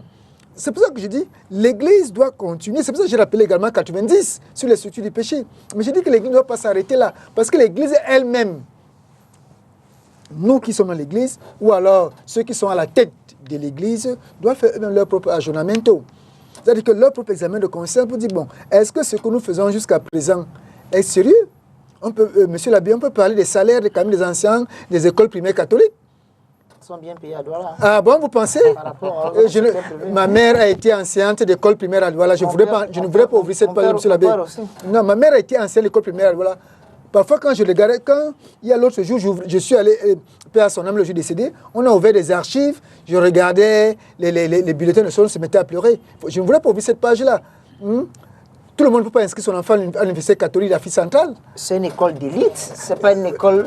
non, or... On ne paye pas une école sauf que, monsieur l'abbé, sauf que... Vous êtes professeur, si vous allez enseigner là-bas, vous n'accepterez pas le salaire. Est-ce que l'Église a vocation à se faire des bénéfices alors? Sauf que ce sont les petits fidèles, les petits chrétiens qui financent parfois la construction de ce type de bâtiment. Ça aussi, il faut le dire. Ce sont parfois les petits fidèles, quand on fait des quêtes, on dit l'évêque veut l'argent pour ceci, on veut l'argent pour... Ce sont parfois, c'est des petits fidèles parfois qui fréquentent là où leurs enfants ne peuvent même pas avoir accès. Donc il faudrait bien que nous nous remettions en question, nous essayons de voir ce qu'on peut faire. Chacun, je dis bien chacun, moi je me sens concerné dans le discours, dans les messages du pape. Moi je me sens concerné. Je ne parle pas pour les autres. Moi je ne parle jamais pour quelqu'un d'autre. Je parle d'abord pour moi-même. Et chacun doit se sentir concerné. Est-ce que moi, à Mougou, à partir d'aujourd'hui, je peux être un enseignant consciencieux dans l'intérêt du Cameroun? Donc, et comme vous avez posé la question, c'est la même question, j'ai répondu. Fait quoi maintenant? Le chantier est vaste. Bon, déjà, je veux vous dire, mon cher Dipita, je pense que cette thématique est très importante et vous avez invité des personnes qui sont quand même assez outillées pour en débattre. La perte de repères dans la société est déjà la faute de l'Église. Et je ne fais pas cas de l'Église catholique. De toutes les églises, toutes les obédiences confondues. La perte de repères. Puisque l'Église est l'outil moral qui vient enseigner les valeurs humaines, la justice. Mais lorsque cette Église perd sa crédibilité, perd ce pouvoir, la société va aller dans tous les sens. La corruption va s'installer, l'abus de pouvoir va s'installer et autres. Donc par conséquent, l'Église a un rôle prépondérant à jouer. Tout ce qui se passe aujourd'hui, je vous assure, lorsque vous interrogez les gens dehors, ils vont vous dire qu'à l'Église ne sont considérés que ceux qui soit financent le plus, soit donnent une valeur que les autres n'ont pas et qui sont souvent dans des bonnes positions. Donc on les habille très bien, on les donne des bonnes places, on les filme, ils sont considérés, ils sont tirés d'exemple, ils sont pris comme exemple. Et maintenant c'est pour vous dire, non, c'est pour vous dire que ce que nous vivons aujourd'hui au Cameroun, l'Église n'en est pas exempte. Aussi simple que ça. Si nous avons une décrépitude aujourd'hui, et c'est une réalité, le chef d'Allah maintes fois dit, la corruption, les détournements de fonds et autres, c'est la cause de l'Église. L'Église ne joue pas pleinement son rôle. Pourquoi? Parce que est-ce que l'Église met en mission lorsque je prends l'exemple... pour aller détourner des fonds, est-ce que l'Église mandate? Je vais vous dire une chose. Je prends l'exemple de... Dans le livre de Matthieu 16, verset 26, qui dit... Et que c'est... Et même condamné. Je dis, et que c'est à un homme de gagner le monde entier. Permets-moi d'avancer. Et que c'est, Matthieu 16, verset 26, et que c'est à un homme de gagner le monde entier s'il venait à perdre son âme. Le monde entier ici, c'est le physique. L'âme, c'est le spirituel, la foi. Et qui doit entretenir le spirituel, qui doit entretenir la foi de l'homme pour qu'il ne soit pas perdu? C'est l'Église. Il faut que je le dise, c'est l'Église qui montre le chemin. Et cette Église aujourd'hui souffre de beaucoup de maux. Et qui n'est pas exempte de ce qui se passe en société. Le professeur Amougou a dit tout à l'heure que le rôle moral ne doit pas disparaître. Le rôle moral de l'Église ne doit pas disparaître. Lorsque l'abbé dit que l'UCAC, l'Université catholique, n'est que pour les élites, qu'est-ce que ça sous-entend? Ça sous-entend que ceux qui n'ont pas de moyens ne peuvent pas avoir une éducation qu'on donne là-bas. Et pourtant, nous savons pertinemment que l'Église n'a pas une vocation à se faire des bénéfices, à se faire de l'argent. Puisque l'argent par lequel on construit ces institutions provient des fidèles. Et même du plus petit fidèle. Mais comment non dire au plus petit fidèle que l'argent que tu donnes ne peut pas te permettre d'envoyer ton enfant là-bas? Quel est le message qu'il va entendre? Donc tout ça participe malheureusement. Et je n'en fais pas cas pour l'Église catholique, hein. Il faut qu'on soit clair là-dessus. Tout cela participe malheureusement à l'immoralité que l'Église a continué au fil du temps à entretenir, que ce soit au sein du politique, que ce soit au sein de l'administratif, que ce soit au sein de l'économique. Donc par conséquent, tout est à refaire. Qu'est-ce qu'on fait donc? Et la première, il faut d'abord que les hommes de Dieu se prennent conscience de leur rôle dans la société, avant même que tous les autres puissent suivre. Parce que si aussi longtemps que les hommes de Dieu, c'est pas seulement le temps à dénoncer, ils n'agissent pas. On veut des actes probants. Il faut aller au-delà de la dénonciation, comme le pape l'a dit. Il faut faire arrêter ces gens. Il faut faire arrêter ces gens qui détournent les fonds publics et qui nous mettent en difficulté. Il faut les faire arrêter. Mais s'ils sont tout le temps protégés par l'Église, mais vous voyez donc qu'il serait difficile. L'Église a protégé lequel? Non, monsieur. Non, il ne faut pas éluder cela comme ça, monsieur Dupita. Non, mais je veux dire que... C'est l'Église qui gère les instruments judiciaires. Je vous donne la parole. Oui. Mais ce que je veux dire, c'est que si vous le dites avec autant d'assurance, c'est que vous avez certainement des éléments. Est-ce que l'Église a été convaincue de ce qu'un prêtre, pardon même, un curé ou un laïc ait détourné de l'argent et ait obstrué des procédures judiciaires pour que cette personne-là ne soit pas... Monsieur le député, vous n'allez quand même pas me dire que toutes ces personnes dont les affaires sont citées au TCS, l'Église n'est pas au courant de cela. Je vous enseigne d'abord que l'Église est l'institution la plus renseignée au Cameroun. La plus renseignée au Cameroun. Pourquoi? Parce qu'elle a des fidèles qui sont dans toutes les sphères de la République. Ils sont dans toutes les sphères de la République. Ils ont des fidèles qui sont dans toutes les sphères de la République. Donc, les évêques, les pasteurs et les abbés sont informés, mieux même que certaines personnes dans la religion. Je ne voudrais pas citer des noms ici. Donc, ils sont mieux informés que certaines personnes. Il faudrait que donc il y ait ce saut quantitatif qualitatif et quantitatif pour qu'on ait une société qui soit dépourvue, n'est-ce pas, des personnes créantes. Peut-être que l'abbé le disait. Oui, je voulais réagir par rapport à la figure de Monseigneur Ndongo-King qui a été évêque de Bafoussam puis archevêque de Yaoundé. Que ce soit à Bafoussam ou que ce soit à Yaoundé, il avait un mot. Ne venez pas donner à l'église l'argent que vous volez là-bas. Oui, je vous parle de Monseigneur Ndongo-King. Bon, mais ça, c'est le dire. Mais est-ce que je veux dire que... C'est pour vous dire que quelqu'un ne peut pas penser qu'il a un bienfaiteur à l'église, alors qu'on sait très bien que le bienfait qu'il fait à l'église n'est pas le fruit de son travail. Non. Quand on donne la dîme, on dit le 10e de tes revenus. C'est-à-dire que c'est ton travail, tu gagnes ton pain à la sueur de ton front. Mais quand tu gagnes à la sueur de la corruption et de la maltraitance des autres, et que tu penses que tu vas laver tes péchés en donnant beaucoup de... Vous voulez confronter les déclarations de... Non, c'est pas pour... Oui, c'est pour vous dire que l'Église est protectrice de ceux-là qui... Non, il faut qu'à un moment, nos pasteurs soient sincères envers eux-mêmes. Parce que quelqu'un ne peut... Vous ne pouvez pas... Et parfois, ces gens sont tellement hautains. Bon, même les images qu'on a vues ces derniers jours, on a vu des gens à côté des évêques, ces messieurs ont été devenus des évêques. Je n'ose pas commenter ces images que vous avez vues. Je ne les ai pas vues. Vous pouvez peut-être nous les décrire. Il faut quand même se poser des questions. On a vu des gens qui se bousculaient, des ministres qui voulaient absolument toucher le pape. J'en ai vu. Ah, voilà, merci, monsieur l'abbé. Bon, on va passer de Merci, monsieur l'abbé. On a vu des gens qui voulaient absolument être assis au premier banc parce qu'ils voulaient avoir leur photo avec le pape. Mais c'est le Saint-Père. Qui espérait recevoir la communion du pape. Le pape n'a pas fait la communion.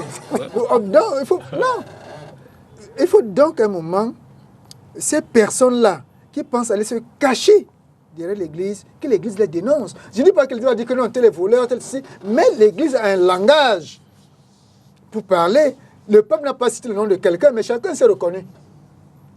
Si vous prenez tout l'esprit du pape, le pape n'a cité le nom de personne, mais chacun peut se reconnaître, en commençant par le sommet de l'État.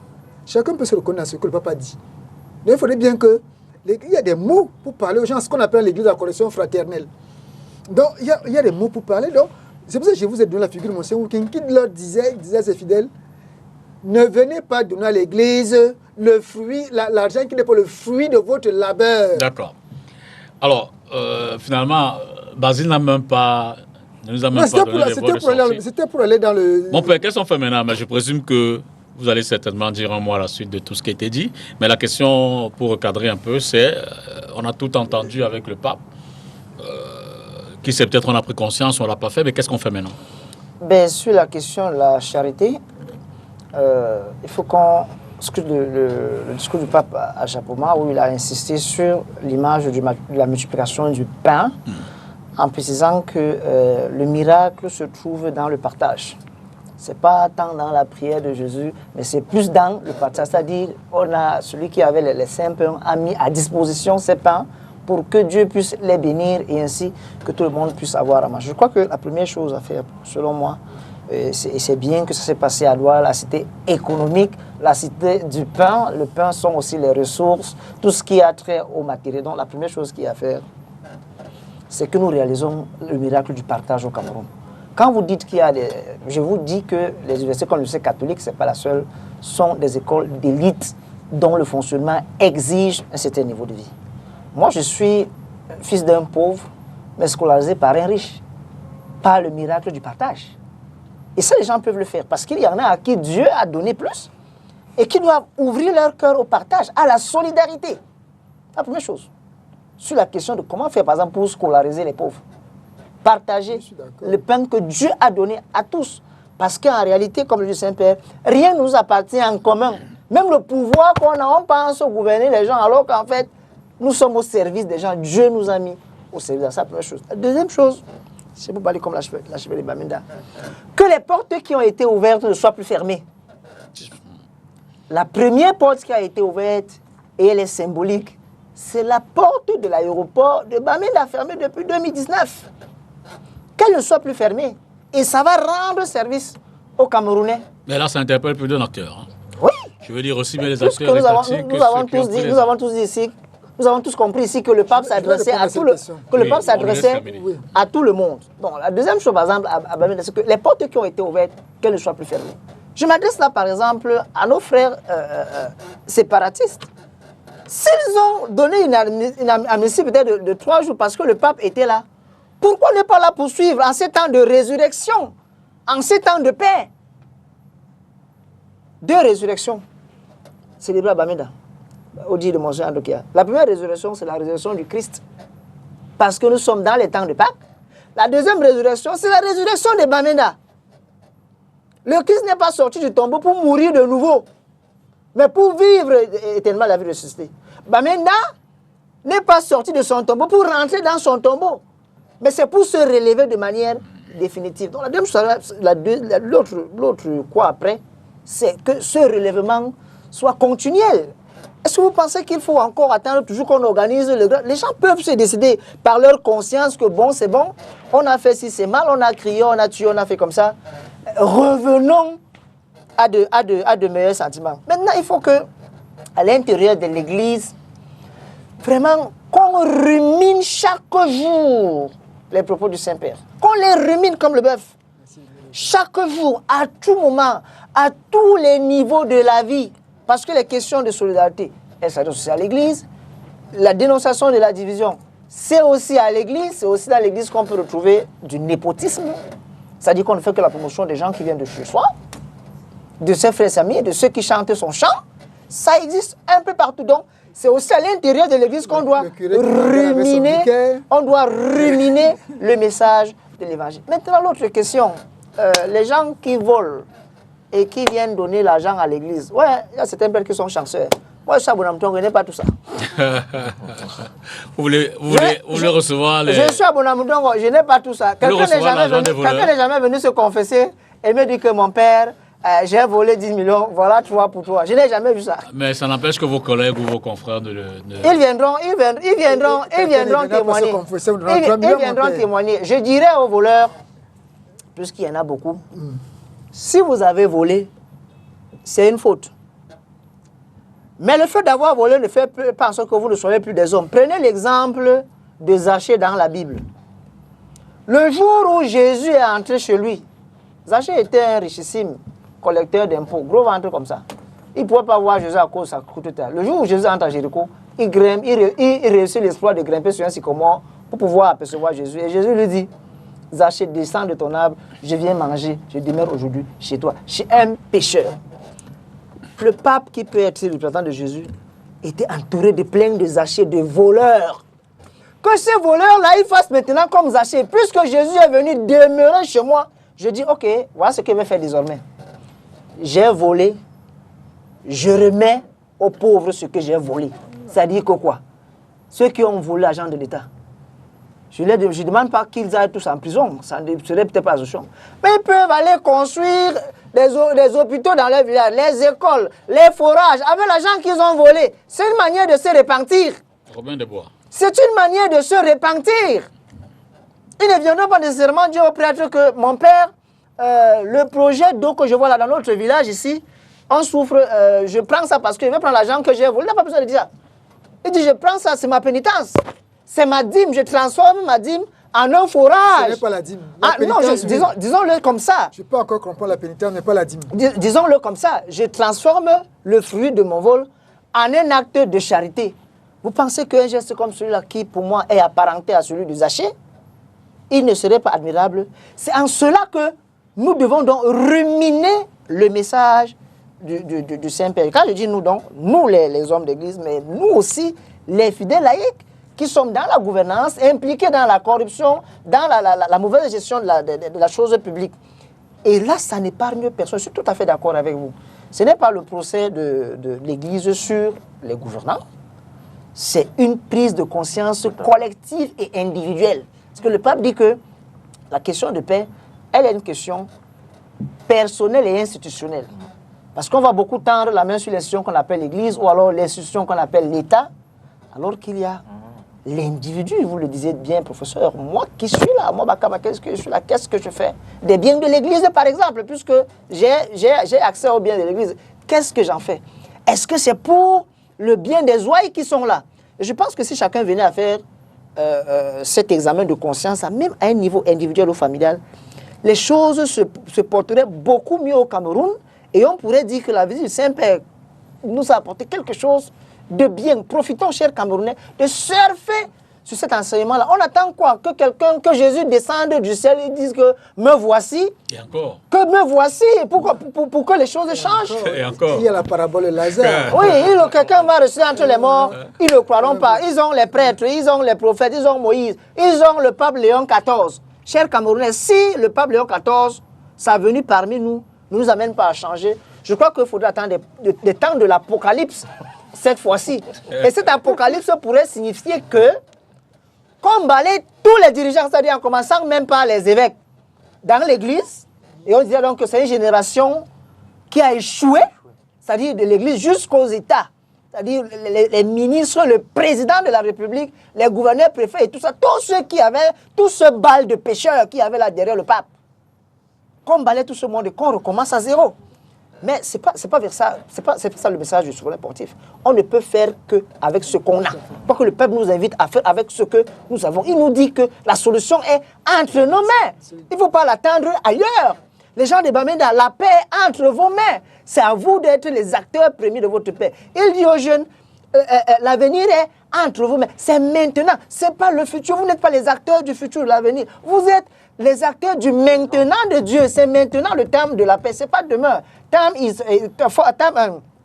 for peace is now, not tomorrow. C'est maintenant, ce n'est pas demain. Et moi, à un petit niveau personnel, qui peut être un niveau personnel chacun, c'est que surfons sur les bienfaits de ce message. J'ai l'impression que ce qui s'est passé à Bamenda avec l'image des 7 colombes, c'est une Pentecôte nouvelle qui s'est passée sur le Cameroun. En tant que croyant, en tant qu'homme de foi, pour moi, ça s'est passé à Bamenda, le lieu était symbolique. Mais je vois en cela une Pentecôte nouvelle sur le Cameroun et que les Camerounais ouvrent, nous pouvons changer ce pays. C'est une question de volonté individuelle et collective. La corruption est d'abord à un niveau individuel. Que moi, par exemple, je n'ai jamais donné l'argent à un policier en route. Et quand vous êtes avec votre soutane... Non, avec ou sans soutane, je n'ai jamais donné de l'argent à un policier en route. C'est-à-dire, ça peut émettre qu'il voit que vous avez les papiers, dit que mais, je suis sous le soleil depuis le matin, tu peux même 2 minutes, mais il fallait me demander ça sans me demander les papiers. Oui. Si tu le fais maintenant, c'est parce que tu vois que mes papiers sont corrects. Parce que si mes papiers n'étaient pas corrects, tu allais me torturer. Le jour où on me prend en infraction pour excès de vitesse, je paye 25 000, je passe. Point barre. Je ne négocie pas que non, prends 10 000, fais comme ça, fais comme ça. On est capable de dire non à la corruption à un niveau personnel. Ça va coûter ce que ça va coûter. Floribert est mort à RDC. Il n'y a pas de salut sans martyr. Il faut que les gens acceptent d'être des martyrs et que leur exemple devienne une école. C'est en cela que le pape Léon XIV dit aux jeunes, soyez la bonne nouvelle pour votre pays. C'est-à-dire que quoi? Vous êtes enseignant. Quand vos étudiants vous voient entrer à l'amphi, ils sont heureux de vous voir. Sans avoir dispensé le cours, s'ils savent que vous venez au cours mardi, ils sont heureux d'aller à l'amphi le mardi parce que le professeur ira donner cours. C'est cela, être bonne nouvelle. C'est-à-dire que quand ils se disent, OK, aujourd'hui c'est l'abbé Étienne qui fait la messe, ils sont contents d'être à l'église parce que c'est l'abbé Étienne qui vient. Et ça peut se faire à tous les niveaux. Vous allez à l'hôpital, vous voulez voir un neurologue. Si c'est tel autre, ça ne va pas. Mais quand vous voyez que c'est tel docteur, c'est tel professeur, vous êtes content. La guérison commence déjà par le fait que vous avez... C'est en cela que chacun de nous peut devenir bonne nouvelle, monsieur Dipita. On sache que si on est sur carte sur table, dès qu'on voit monsieur Dipita, on se dit, bon voilà, il y aura des vérités qui vont se dire, on va vraiment mettre des vérités, carte sur table. Et les gens n'auront pas envie de zapper. Ne commentons pas cet exemple. Moi, je suis d'accord. Oui. Je voulais juste ouvrir une brèche et vous prenez la parole, s'il vous plaît. Une brèche, pour ne pas dire une brèche d'ennemi. Pour dire quoi? Il a raison de parler des médias. Vous avez un rôle important. C'est pour ça que je voulais parler d'abord des colombes. Je veux le dire avec toute la grande déception. J'ai regardé même chez vos concurrents. J'ai l'impression que c'est l'image que tous les médias camerounais ont décidé de censurer. Je le dis avec toute la froideur. L'image des colombes, il n'y a que des photos, il n'y a que ceux qui l'ont vu plus ou moins en direct avec des petites vidéos de téléphone. Et puis tous les médias camerounais ont décidé de mettre la censure dans les reportages après sur cette image de la colombe. Non, je commence par là. Procès d'intention. Je le fais à tous les médias, je n'ai pas seulement dit... Non. Je suis sur votre média en ce moment en train de parler. Mais je veux dire que vous faites un procès d'intention à tous les médias. Je dis bien, je parle, est-ce que je suis dans un média... Ça peut nous avoir échappé, ça peut être... À tous les médias. Oui, bien sûr. Ça, c'est exceptionnel, ça. Oui. Ce n'est pas une censure. Tous les médias... On ne s'est pas concerté pour se dire que cette image-là, ne la projetons pas. Je dis bien tous, j'ai regardé tous les médias. Moi, quand le peuple était à Bamenda, je n'ai pas regardé la télé parce que j'étais à l'université. Donc j'ai vu que j'étais à l'université. De temps en temps, je regardais mon téléphone parce que je suivais pas l'information. J'ai su ces colombes-là, j'ai su ce message-là. Je m'attendais à aller dans les médias le soir, regarder. Et jusqu'à présent, vous allez voir la plupart même... C'est une image sur laquelle on pouvait capitaliser sur le message de la paix. La plupart même des bandes, des clichés, des photos assemblées, on a l'impression qu'on ignore totalement cette image-là. On a l'impression qu'on l'ignore totalement. On a voulu épiloguer, pour ne pas dire polémiquer, sur une image d'une jeune fille. J'ai trouvé ça un peu méchant et malsain à Bamenda. Donc on a vu que ces deux images fortes de Bamenda, on les a complètement broyées. Ces deux images fortes de Bamenda, sur la colombe et sur la petite fille que le papa a embrassée, on a voulu faire une interprétation malsaine sur cette jeune fille. Ce bébé, c'est même pas une jeune fille, c'est une enfant d'à peine 3 ans quand on voit les photos. Et puis, ici, il met la colombe. Ah ben, on a complètement broyé. Du coup, je m'interroge. On veut aller où? Voilà ce sur quoi il voulait réagir, justement pour terminer par l'aéroport. Si on veut que l'aéroport ouvre, l'État peut mettre les moyens. L'aéroport ouvert. Il est ouvert, il est rénové. L'aéroport a été rénové. Modernisé. L'aéroport a été rénové. Parce que ADC a toujours maintenu un minimum d'entretien. Je rappelle que cet aéroport avait été, il y a une dizaine d'années, remis en service par l'ancien directeur général de Cameco, Ernest Dikoum. Jusqu'en 2019, l'aéroport était fonctionnel. À travers le Cameroun, tous les aéroports du monde, je crois que le Cameco allait repartir dans Jusqu'en 2019, il était fonctionnel. Bamenda, Yaoundé, évidemment. Jusqu'en 2019, cet aéroport était fonctionnel. Nous sommes en 2026. Absolument. Il était fonctionnel. Absolument. Donc l'aéroport a été rénové. L'aéroport a été rénové. Maintenant, l'État peut mettre les moyens. Ça ne coûte rien de mettre une brigade qui sécurise 2 km pour tout l'aéroport. Si on a peur, l'État a les moyens. Si l'État veut, il peut. Nous sommes dans la logique où les gens doivent déposer les armes et se faire ce message de paix. Même si les gens... Si on a laissé le pape atterrir là-bas, on peut laisser les autres avions. C'est dans ça que nous sommes. Même si des gens sont à côté, à gauche et à droite, l'État peut sécuriser 2 km sur le petit aéroport s'il veut. Et ça va donner un signal fort pour dire aux gens, si vous faites attention, nous allons réagir. L'État peut, s'il le veut. Donc il faut bien dire les choses ainsi. Vincent. Le représentant du RDPC sur ce plateau a beau fait de dévier le débat en l'orientant sur l'Église. Non. On ne peut pas, après la visite du pape, centrer toutes les récriminations sur l'Église. Moi, je parlais des populations, je crois que lui aussi. Mais il vient parler de l'Église comme si le RDPC, qui est au pouvoir, n'a rien à faire. Il faudrait que ce soit l'Église qui commence à lutter contre la corruption, éduquer, à enseigner les gens, à leur dire, eux qui gèrent, que non, faites plutôt ceci. Abaisser les frais de pension de l'université catholique. C'est pas possible. Et votre responsabilité de gouvernant est où? Vous ne pouvez pas le faire. Non.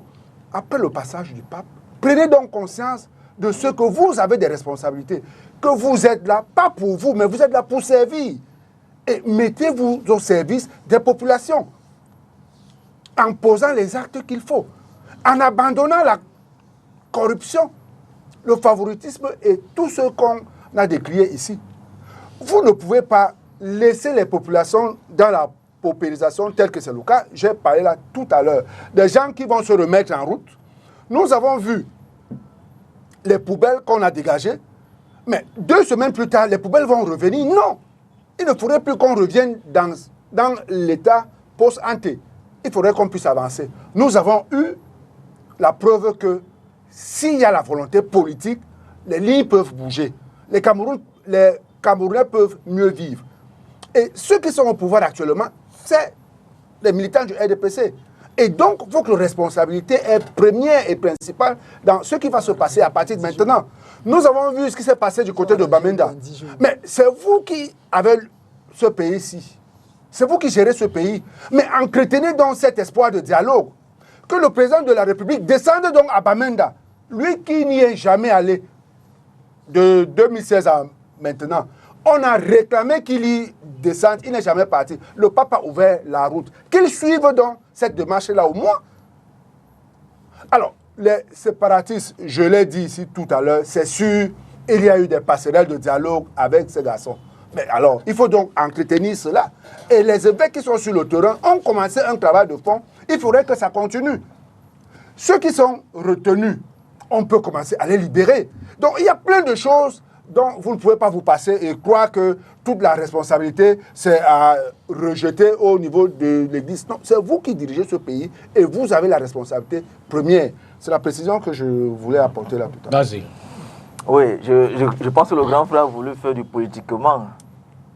Il ne s'éloigne pas de vous. J'étais juste suivi. Il a voulu faire du politiquement J'étais correct. juste suivi. Alors qu'il sait pertinemment où je veux en venir.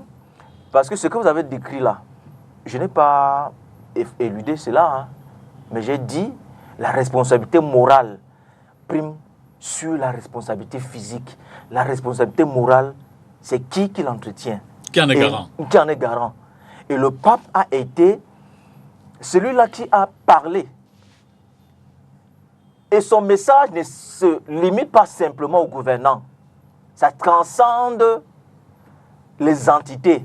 Ça touche les personnes de manière individuelle. Parce que nous formons tous l'État. Et vous êtes un membre de l'État. Parce que sans les populations, l'État n'existerait pas. Donc, ça concerne tout le monde. Y compris même ceux qui ont pris les armes. Je vais en venir puisque nous en sommes là. Ceux qui ont pris les armes, demandons-les de manière ferme de les déposer. Sans toutefois donner l'impression que l'État est faible. L'État... On n'a fait que ça depuis L'État... 10 ans. Non, permettez-moi d'avancer. Permettez-moi d'avancer. Si vous l'avez fait... On n'a fait que ça ici au Cameroun. Permettez-moi d'avancer. Ce que nous disons, permettez-moi c'est d'avancer. que le... Permettez-moi d'avancer. Non. Vous allez prendre la parole tout à l'heure. Vous allez me Nous faire perdre le fil des idées. Voilà, Permettez-moi d'avancer. il y a une chose qui est vraie. Il y a une chose qui est vraie. Des gens ont pris des armes. Et pour prendre les armes au Cameroun, il y a une réglementation, mon cher grand frère. N'ayez pas peur de le dire. Vous êtes un homme responsable. Il y a une réglementation pour porter l'arme au Cameroun. Il y en a deux. Soit les armes sont létales, soit ce sont les armes non létales. Pour les armes non létales, c'est le préfet qui en délivre l'autorisation de port d'armes. Vous déposez un dossier, moralité, essai casier judiciaire autre. Pour les armes létales, c'est le MINA qui délivre l'autorisation de port d'armes. Posons-nous donc la question. De quelle réglementation relèvent ceux qui ont pris les armes? S'ils n'ont aucune réglementation, demandez-leur de déposer simplement. Ce n'est pas... C'est être républicain. C'est être républicain le dit. Ne donnons pas l'impression que comme c'est le RDPC, il faut fragiliser en donnant du politiquement correct et on devient un acteur moral de ce qui se passe là-bas. Qui dépose les armes? Qui dépose d'abord les armes? Le pourquoi ils ont porté les armes, ça peut se résoudre de manière politique et même dans les urnes. Qu'ils déposent d'abord les armes. S'il y a un mécontentement social, c'est possible. Mais qu'ils déposent d'abord les armes. Parce que si tout le monde prend les armes, si la communauté Sawa prend les armes ici, là, nous ne vivrons pas ici. Hein. Nous allons tous fuir. Si les autres prennent les armes, chaque communauté prend les armes, le Cameroun sera un bordel. Excusez-moi d'utiliser le terme. Vraiment, il faut retirer le mot. Donc, excusez-moi d'utiliser le terme. Ce sera un fou tout. Ce sera un tout venant. Donc, par conséquent, il faut être franc. Qu'ils déposent les armes. Maintenant, les recommandations et ce qu'ils ont posé comme besoin, ça peut se résoudre. Mais ne fragilisons pas l'État. Non, ce n'est pas parce que c'est le RDPC qui est au pouvoir. Il peut arriver que c'est le PCN qui soit au pouvoir demain. Je ne supporterai pas que quelqu'un prenne les armes pour dire que, comme c'est le PCN, il faut qu'il continue. Non, qu'il dépose les armes. Par conséquent, je pense que le discours du pape a été dans ce sens. C'est un discours qui touche la foi et l'espérance d'une vie, d'une meilleure vie. Et quand on parle de meilleure vie, ça ne concerne pas seulement l'État. En tout cas, les pouvoirs, les dirigeants, ou bien le système dirigeant. Ça ne concerne pas seulement le système dirigeant, ça concerne tout le monde. Y compris, comme le professeur Amougou l'a dit tantôt, les médias. Les médias qui sont le relais de ce que nous, les acteurs politiques, nous, les influenceurs politiques, nous faisons au quotidien. Les médias ont pour rôle de censurer quand il faut censurer. Et c'est là où le professeur Amougou s'en est offusqué du fait qu'il ne comprend pas pourquoi l'acte du lancer des colombes n'a pas été relayé. Parce que c'était un message fort. Et on a dit que c'était 7 colombes qui représentent les 7 départements. Donc c'est un acte fort. Donc cet acte qui participe à la pacification de cette localité à la pacification du Cameroun ne doit pas être oblitéré, ou bien alors ne doit pas être réduit à la simple valeur. Mais malheureusement, ça participe parce qu'il y a certains médias, je ne dis pas STV, je n'en fais pas un procès de tension comme le grand frère l'a dit, mais certains médias participent ou bien concourent ou alors ne contribuent pas à pacifier le Cameroun. Aussi simple que ça. En invitant des personnes qui prônent un autre discours que le discours d'apaisement. Moi, je prône un discours d'apaisement. Demain, ça peut être toi. Mais je ne suis pas content de ceux qui tombent là-bas chaque jour, qui sont blessés chaque jour. Ça peut être toi qui peux être chef d'État demain, mon grand frère Yédé. Mais ça ne va pas m'empêcher pour autant de dire que non. Et il y a un autre moyen pour parvenir aux affaires. Ce n'est pas en fragilisant l'État par conséquent. Donc, je pense que la loi qui nous impose tous un code de vie, cette loi doit être respectée. Les gens ont violé la loi. Les gens ont violé la loi.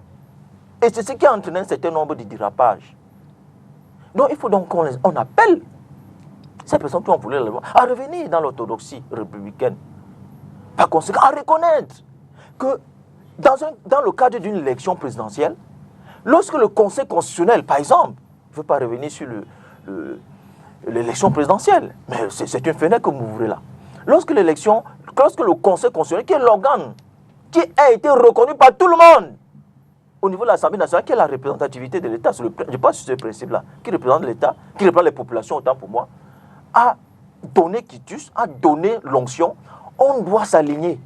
Il ne doit même plus avoir de base de est-ce que non. On s'aligne, c'est ça aussi reconnaître.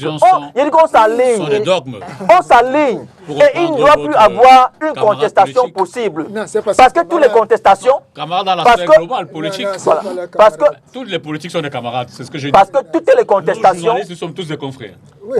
Mon grand frère député. Pas forcément collègues. Non, nous sommes tous confrères, pas forcément collègues. On se comprend. Mon grand frère député, parce que toutes les contestations, on a donné la possibilité au moment des contestations.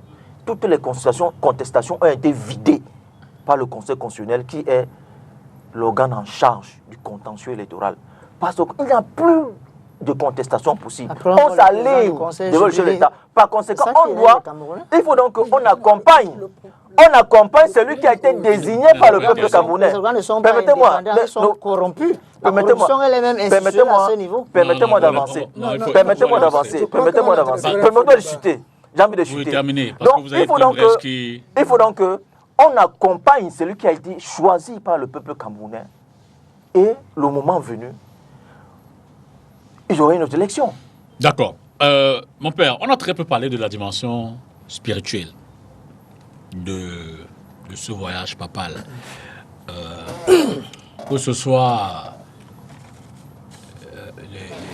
les laïcs qui fréquentent vos paroisses, mais que ce soit également la communauté nationale. Qu'est-ce qu'on peut en retenir sur le plan purement spirituel, sur le plan de l'inspiration des cieux? Quel est l'héritage? Quel est le message? Quel est le legs que le souverain pontife a délivré dans ce pays? Si l'on est à Bamenda, on parlera de l'inculturation, c'est-à-dire la joyeuse rencontre entre l'évangile et les cultures. J'étais très heureux de voir le fond de Bamenda prendre la parole à la cathédrale. Pour moi, c'était un signe phare. C'est-à-dire l'église, l'évangile doit être en dialogue avec nos cultures. Et c'est ce que demande Ecclesia in Africa. Nous avons vu le grand imam de Bamenda prendre la parole à la cathédrale Saint-Joseph de Mancon. Nous sommes dans le cadre du dialogue interreligieux et donc on se réjouit du fait que les religions cohabitent très bien au Cameroun. Contrairement par exemple en Algérie d'où sortait le pape, on connaît ce que souffrent les chrétiens là-bas par rapport à l'islam. Ici au Cameroun, les chrétiens par exemple et les musulmans vraiment nous communions dans une même société et c'était aussi un signe fort. Bien, du point de vue spirituel, à Douala particulièrement, l'accent a été mis sur la préparation avant. C'est-à-dire, il y a des prières qu'on faisait pour cela et aussi à Yaoundé, il y a une veillée de prière qui a été organisée à l'occasion. Et ce dont moi je me réjouis particulièrement, c'est quand même que on ait pu réunir plus de 100 000 personnes, entre 120 000 et 150, et que malgré ce nombre-là, on n'ait pas décrié, par exemple, que les gens se soient bousculés, les gens se soient blessés. Et on a bien l'impression qu'il y avait une onde spirituelle qui présidait à tout ce qui passait là. Et symboliquement, puisque ça se passait à Japoma, et qu'on parle de corruption, il y a trop de symboles dans cette visite. Et qu'on sait que la construction des stades au Cameroun est un des nids de la corruption, et qu'on ait fait la messe sur un des lieux où l'argent a coulé et été volé dans les projets par les gouvernants, le Saint-Père est venu purifier le Cameroun du péché de la corruption, spirituellement. Quand je vais à Yaoundé, spirituellement et de manière symbolique, je l'ai déjà souligné par ailleurs, pour moi, le sommet de la célébration à Yaoundé, messe de clôture, a été la procession de l'évangéliaire. Lorsque j'ai vu le Saint-Père tenir l'évangéliaire, et que cet évangéliaire, nous avons tous vu l'œuvre artistique du père Angel Bernvin, le sage africain jésuite, qui a été assassiné. Je dis bien assassiné 22 avril 1995. Et donc derrière lui, ce symbole, tout le sang des Camerounais, prêtres, laïcs, journalistes et autres. Je me suis dit, on n'a pas oublié la dimension du martyr dans cette célébration. Donc quand vous parlez de spirituel, pour moi le spirituel se trouve dans ce symbole-là. Et donc, que retenir? Qu'on arrête de tuer les gens dans ce pays. Que le crime cesse d'être un mode de vie. Pas seulement les crimes politiques d'abord, les crimes pour les opinions d'abord, mais aussi les crimes qu'on décrit à un niveau familial, l'homme qui tue sa femme et ses enfants, ainsi de suite, les enfants qui tuent leurs parents, que cette industrie du crime-là s'arrête. Et enfin, la question de l'ésotérisme. Le pape en a parlé à Bamenda. On mélange tout. Tout est confondu. Le syncrétisme à tous les niveaux. Il faut que les gens soient ce qu'ils sont. Qu'on soit vrai. Parce qu'il n'y a pas de paix sans la vérité. Donc quand on parle du spirituel, le spirituel se trouve à ce niveau-là. Il était dans les symboles qui se sont laissés voir par ceux qui avaient les yeux pour voir pendant les grandes célébrations. Donc les lieux, les symboles qui ont été brandis, on a déjà parlé du symbole de la colombe. C'est là que se trouve le spirituel. Et enfin, le climat de paix générale qui a régné au Cameroun, même de la part de ceux qui ne voulaient pas que le pape vienne parce qu'il venait prendre l'argent du Cameroun. On crie les 50 milliards. Face à qui opère la dos? Et on se dit, mais ces gens, ils sont comment? L'argent que vous mettez, que vous mettez chaque jour pour entretenir la guerre, est-il comparable à quelques milliards qu'on mettrait pour retrouver la paix? La paix n'a pas de prix. Et je termine en disant les mots spirituellement de Monseigneur Rekia que il n'y a pas de paix catholique, il n'y a pas de paix musulman, il n'y a pas de paix protestant, il n'y a pas de paix animiste. Il n'y a que la paix. Et que chacun devienne acteur de paix spirituellement. Voilà ma contribution. Dans la même mouvance, le politologue, quelle est la leçon politique? Quel est le symbole? Quel est le message, le legs de l'homme d'État du Vatican? Non, je veux d'abord ajouter quelque chose par rapport à ce que M. Labé a dit sur le spirituel. Moi, je ne pense pas que le spirituel était absent. Je retiens le sermon de Yaoundé. Ok. Le sermon de Yaoundé, lorsque le pape insiste sur la foi. Et d'ailleurs, il fait le lien. Et là, je vais embrayer sur l'universel. Ne pensez pas que j'ai oublié votre question. Mais il y a bien un lien entre les deux pour montrer la dimension spirituelle qui ne concerne pas. Parce qu'il ne faut pas croire que la dimension spirituelle concerne exclusivement les hommes d'église. Ça concerne les fidèles chrétiens qui doivent vivre leur foi dans cette espérance et autres. Lorsque vous suivez le sermon de Yaoundé, il parlait bien de foi, de spiritualité et de travail. Il met tout cela en connexion. Lorsqu'il était à l'UCAC, il parle bien de communauté de vie et de fraternité. C'est une dimension spirituelle. Quand il montre l'université comme communauté de vie et de fraternité, c'est une dimension spirituelle. Donc, on ne peut pas penser que le pape ait ignoré cette dimension spirituelle, qui d'ailleurs doit nourrir la foi et nourrir la foi des hommes politiques. Lorsque nous prenons des modèles dans l'Église appelle ce qu'on appelle des saints. Je vais vous donner un exemple. Le roi belge, il y a une vingtaine d'années, l'ancien roi des Belges, je crois que c'était le roi Albert, je crois, si je me trompe. On lui apporte un texte à signer. Parce qu'il devrait le signer. Il dit qu'il ne peut pas signer un texte qui s'oppose à sa foi. Là, nous sommes en Belgique et nous sommes au XXe siècle. Il dit qu'il ne peut pas signer un texte qui s'oppose à sa foi. Un autre exemple, c'est Robert Schuman, dont on considère comme le père de l'Union européenne, qui était un chrétien convaincu. Donc, les hommes politiques doivent savoir que... Moi, j'ai eu la chance de côtoyer un homme politique dans ce pays qui s'appelait Victor Nomangou. Donc, la foi ne se discutait pas. Moi, je peux en témoigner. Donc, les hommes politiques doivent comprendre que leur dimension spirituelle doit être... Et pour mieux faire leur travail, doit être accompagnée d'une vie de foi. Tout à l'heure, monsieur avait parlé du syncrétisme, de l'ésotérisme. On voit bien que les gens sont dans des sectes millénaristes. Du coup, ils ne sont plus au service de l'humain. Ils sont au service d'un pouvoir qui ne dit pas son nom. Ils deviennent insensibles au problème. Et effectivement, ils deviennent insensibles. Parce qu'ils ont évacué cette dimension. Moi, j'insiste davantage. Ils ont évacué cette dimension spirituelle. Ils ont évacué toute perspective d'humanisme de leur vie.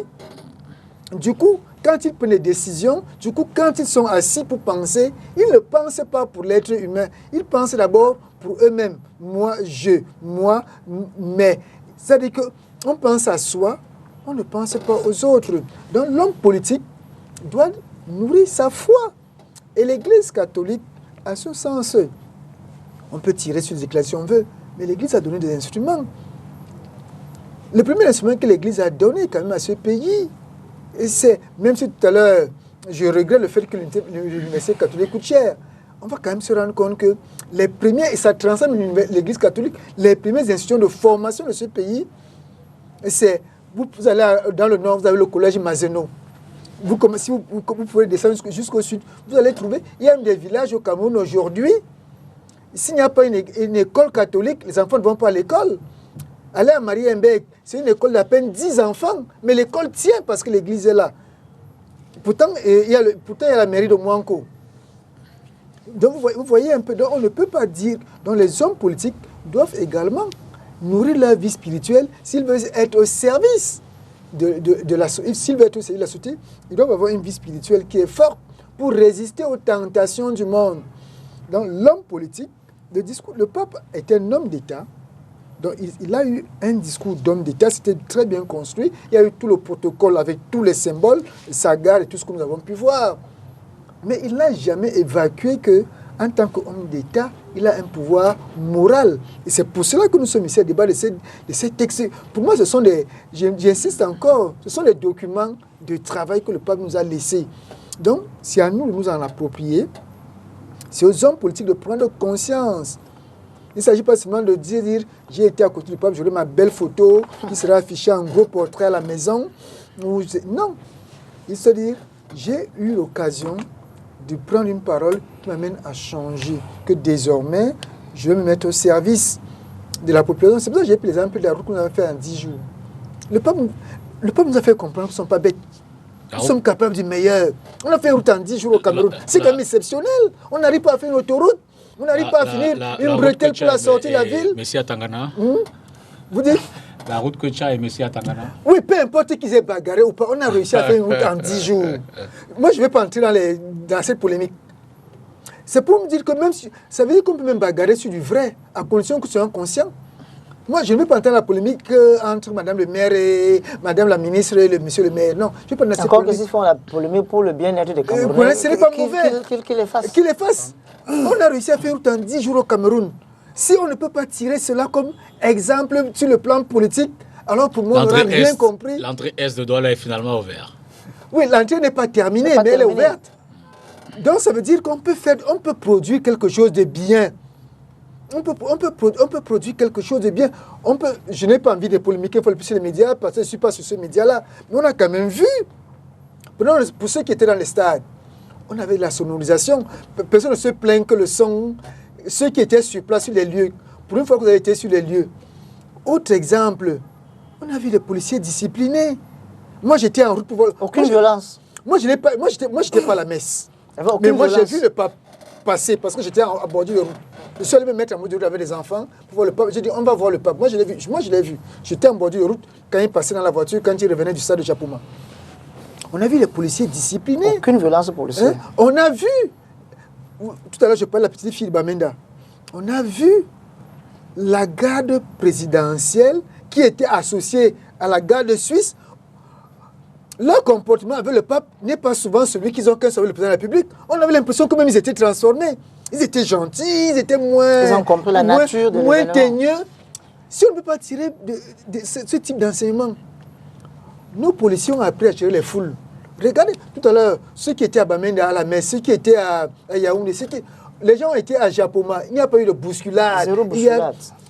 Si on ne peut pas tirer profit de ça, moi je ne sais pas de quoi on peut encore tirer profit. La même question aux hommes politiques. Basile, que retenir autant sur l'aspect de la foi que sur les leçons politiques, que retenir donc de cette visite apostolique? Mon cher député, je pense que la visite apostolique du pape Léon XIV au Cameroun repose sur 3 triptyques. La première, c'est l'aspect spirituel.